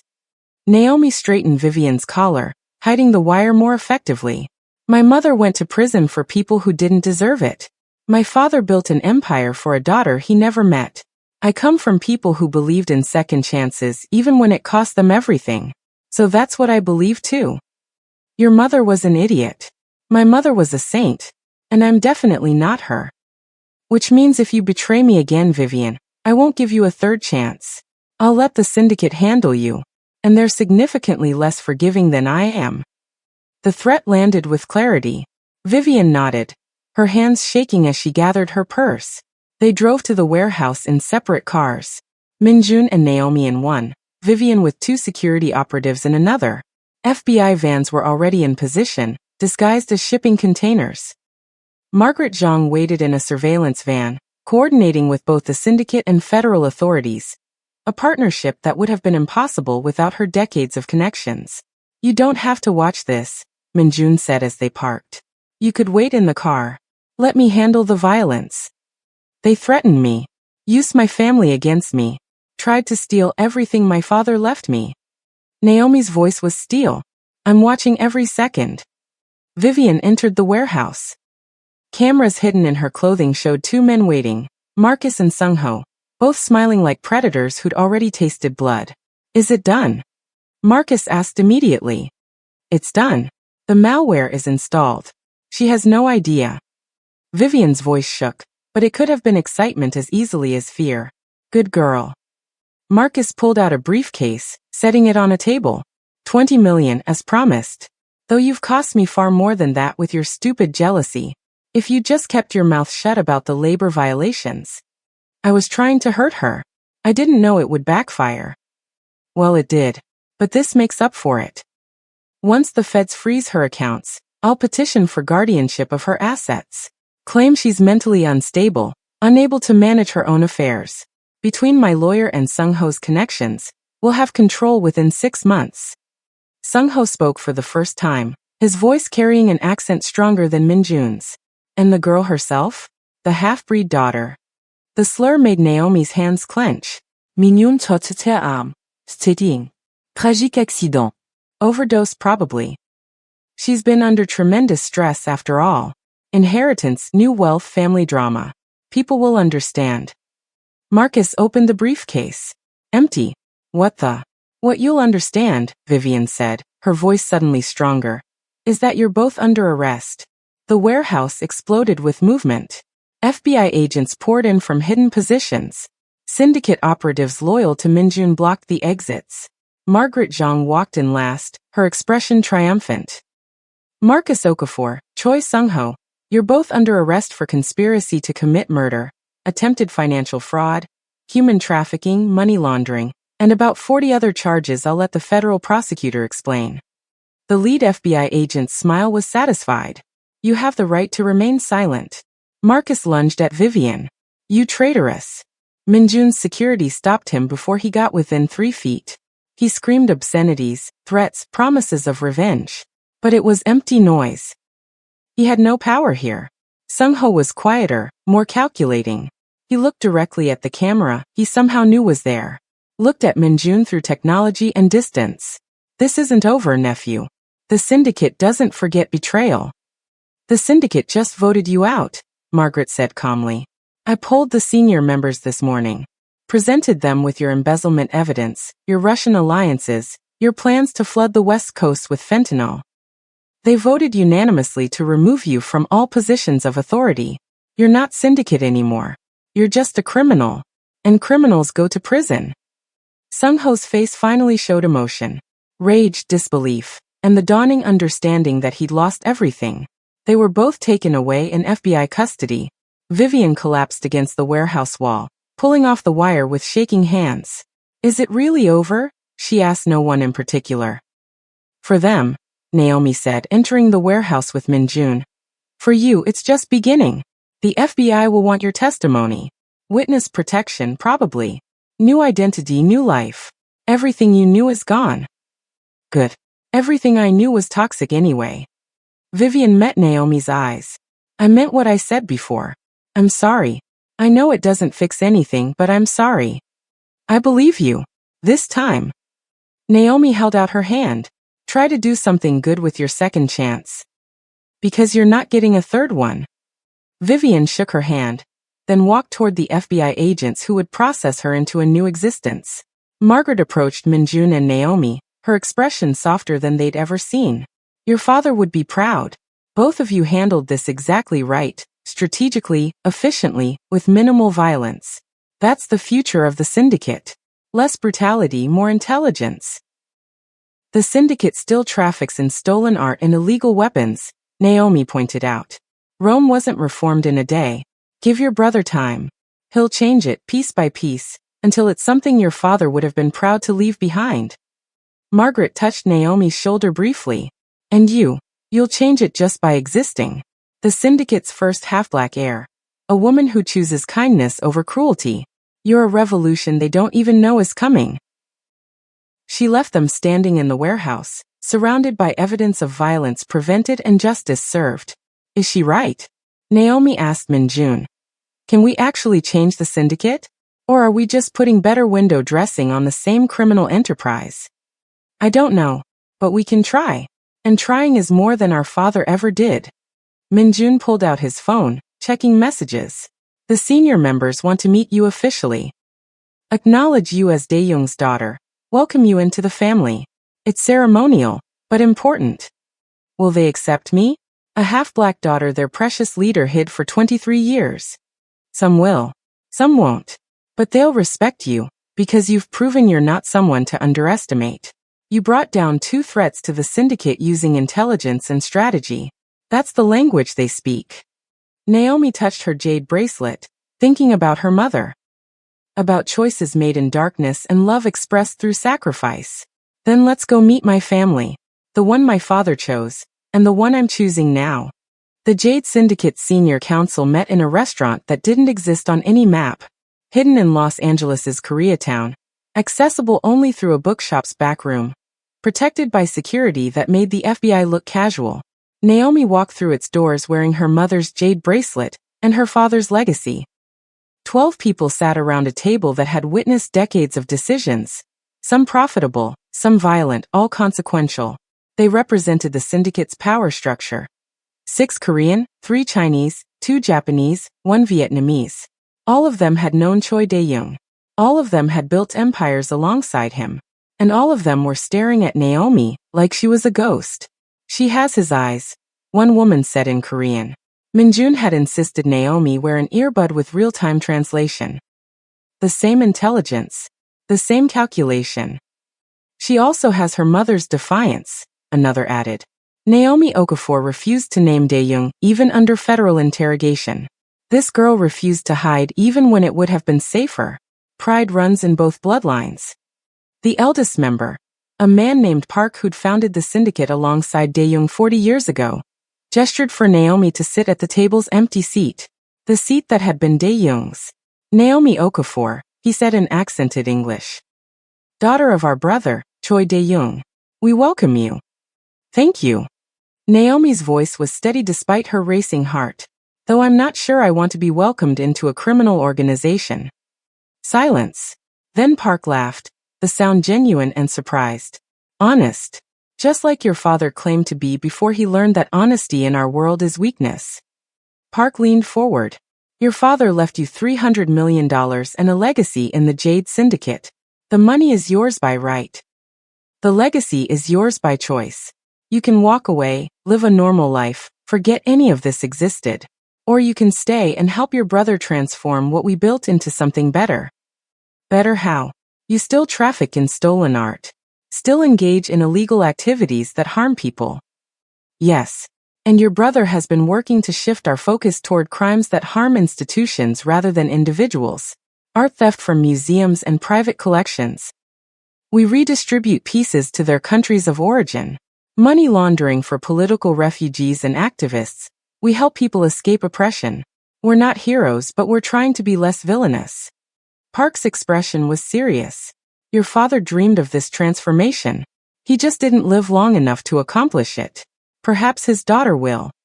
Margaret Zhang entered the room, carrying a wooden box that looked ancient. She set it in front of Naomi without ceremony. Your father left this for you. His final gift, to be opened in the presence of the council if you chose to accept your legacy. Naomi's hands shook as she opened the box. Inside was a single painting, small, maybe 8 by 10 inches. It showed a young black woman holding an infant, both of them rendered in such loving detail that Naomi could see individual eyelashes, the texture of the baby's blanket, the exhaustion and joy mixed in the woman's expression. Her mother, holding baby Naomi. He painted this from photographs, Margaret said quietly. Spent months getting every detail perfect. It was his most treasured possession. He kept it hidden in his private studio, only bringing it out when he needed to remember why he kept fighting, why he kept building, why he kept living. Naomi traced the painting's edge, tears blurring her vision. Her father had never met her, had never held her, had made terrible choices that destroyed her mother's freedom, but he had loved them. Had carried that love like a sacred burden until his death. There's more, Minjun said, pulling out his phone. I found this in his personal files after the council agreed to acknowledge you. It's dated 2 weeks before he died. He played a video. Dae-young appeared, older than in previous recordings, visibly ill but still sharp-eyed. Naomi, my daughter. If you're watching this, you've chosen to claim your legacy in the syndicate. I'm proud, even though I have no right to be. I wasn't there for your childhood, your struggles, your triumphs. I was an absent father who hid behind excuses about safety and tradition. But know this, every decision I made, every dollar I earned, every piece of art I stole or laundered or sold, it was all for you. To build you a foundation so strong that nothing could shake it. To give you power so complete that no one could ever hurt you the way the world hurt your mother. He paused, his breathing labored. The syndicate is yours if you want it. Not to lead. Minjun is better suited for that.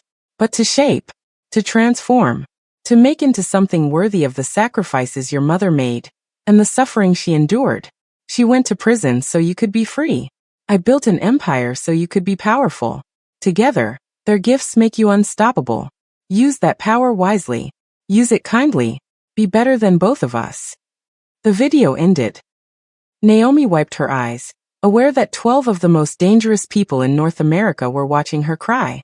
I'll accept the legacy, she said clearly. But on my terms. I want the syndicate to stop all human trafficking connections immediately. I want reparations made to families harmed by our past activities. And I want a portion of all profits directed toward programs that help at-risk youth escape situations like mine, abuse, exploitation, family trafficking. Park nodded slowly. Those are expensive terms. I'm an expensive daughter. My father left me $300 million. I'm offering to reinvest half of it into the syndicate's transformation. That should cover the initial costs of restructuring. The council members looked at each other, whispered in multiple languages. Finally, Park spoke again. We accept your terms. Welcome to the Jade Syndicate, Naomi Okafor. You are now recognized as Choi Dae-young's daughter and heir, with all rights and protections that entails. They stood as one, bowing in unison, a gesture of respect that hadn't been given to anyone outside the founding families in decades. Naomi stood too, bowing back. She was part of this now, part of a criminal empire she'd transform or die trying. 6 months later, Naomi stood in front of the building that would become the Okafor Foundation's headquarters. Named after her mother's maiden name, dedicated to helping survivors of family trafficking and abuse, funded by art theft and money laundering. The irony wasn't lost on her. You really did it, Vivian said beside her. She looked different now, shorter hair, less makeup, clothes from Target instead of Chanel. Witness protection had been good for her, stripping away the armor she'd worn for so long. Built something good from something terrible. We did it, Naomi corrected. You're the one who agreed to testify. Your father and Minjun's uncle got 20 years each. That doesn't happen without you. I'm still sorry for everything before. I don't think I'll ever stop being sorry. Good. Guilt means growth. Just don't let it paralyze you. Naomi handed her a folder. Job offer. Director of Survivor Services for the Foundation. Salary is modest by your old standards, but the work matters. You'd be helping people like you and me. People whose families destroyed them instead of protecting them. Vivian stared at the folder like it might bite. You're offering me a job? After everything. I'm offering you purpose. Take it or leave it. But decide quickly. I have 12 other candidates interviewing tomorrow. Vivian took the folder. I'll take it. And I'll prove I deserve it. You better. Because I don't give fourth chances. Minjun arrived in his Mercedes, Jinsu driving. He'd been at a syndicate meeting all morning, renegotiating contracts with European partners to phase out weapons trafficking. The transformation was slow, expensive, and dangerous. But it was happening. How did it go? Naomi asked as he joined her on the sidewalk. 3 groups agreed to the new terms. 2 walked away. 1 threatened war. So about average for syndicate negotiations. He smiled tiredly. Margaret says we're making progress. I think we're just making enemies slower than we're making allies. That's still progress. They stood together, brother and sister, looking at the foundation that bore their mother's name. Around Naomi's wrist, the jade bracelet caught sunlight, throwing green fire across concrete. Do you think they'd be proud? Naomi asked quietly. Our mother and father? If they could see what we built from their mistakes. I think they'd be amazed we survived. Pride might be asking too much. Minjun touched the bracelet gently. But maybe that's the point. We're not trying to make them proud. We're trying to make their sacrifices mean something. That's a different goal. A better one. Maybe. Naomi's phone buzzed. A text from Margaret Zhang. Council meeting next week. Vote on complete elimination of human trafficking connections. Your presence required. Bring your courage. There will be resistance. She showed Minjun the message. He nodded grimly. They said no man would ever choose you, he said, echoing the words that had started everything. They said you'd be invisible forever, unwanted, forgotten. And then the Korean Mafia boss arrived. Naomi finished, smiling. And chose me anyway. For all the wrong reasons that turned into all the right ones. We chose each other. Family chooses family. Above them, the foundation's sign was being installed. Large letters spelling hope in concrete form. Below it, in smaller script, a quote from Naomi's mother that she'd found in an old journal. Your worth is not determined by the people who tried to diminish you. It's determined by what you build after they fail. Naomi Okafor, daughter of an art thief and a crime lord, survivor of 8 years of abuse, heir to $300 million and a criminal empire, watched the sign go up and thought about choices. Her mother had chosen prison to protect the people she loved. Her father had chosen to build an empire for a daughter he'd never meet. Minjun had chosen honesty over convenient lies. And Naomi had chosen to break cycles instead of perpetuating them. She wore stolen jade on her wrist and carried her parents' mistakes in her blood. But she also carried their love, their sacrifice, and their hope that she would be better than both of them. The foundation opened its doors. People filed in. Survivors seeking help, donors offering support, volunteers wanting purpose. Each one a story of pain transformed into power. And Naomi thought, this is what it means to be chosen. Not by a man or a title or circumstances beyond your control, but by yourself. By your own values, your own vision, your own refusal to let cruelty have the final word. They said no man would ever choose her. They were right. She chose herself instead. What do you think about Naomi's journey? From kitchen servant to syndicate heir, from invisible to unstoppable, she proved that the people who try to diminish you are usually the ones most afraid of your power. Drop a comment telling me your favorite moment from this story. Was it when Minjun revealed his identity? When Vivian betrayed Naomi again? When the truth about Daeyoung came out? I want to hear what hit you hardest. And if this story moved you, if it made you think about second chances and breaking cycles, and choosing yourself when no one else will, hit that like button and share it with someone who needs to hear this message. Subscribe and turn on notifications because in a few days, I'm dropping another story that will blow your mind. Trust me, you don't want to miss it. Until then, remember, your worth isn't determined by people who benefit from your silence. It's determined by the moment you choose to be seen. Thank you for watching. Every view, every like, every comment, it means the world. Now go be unstoppable.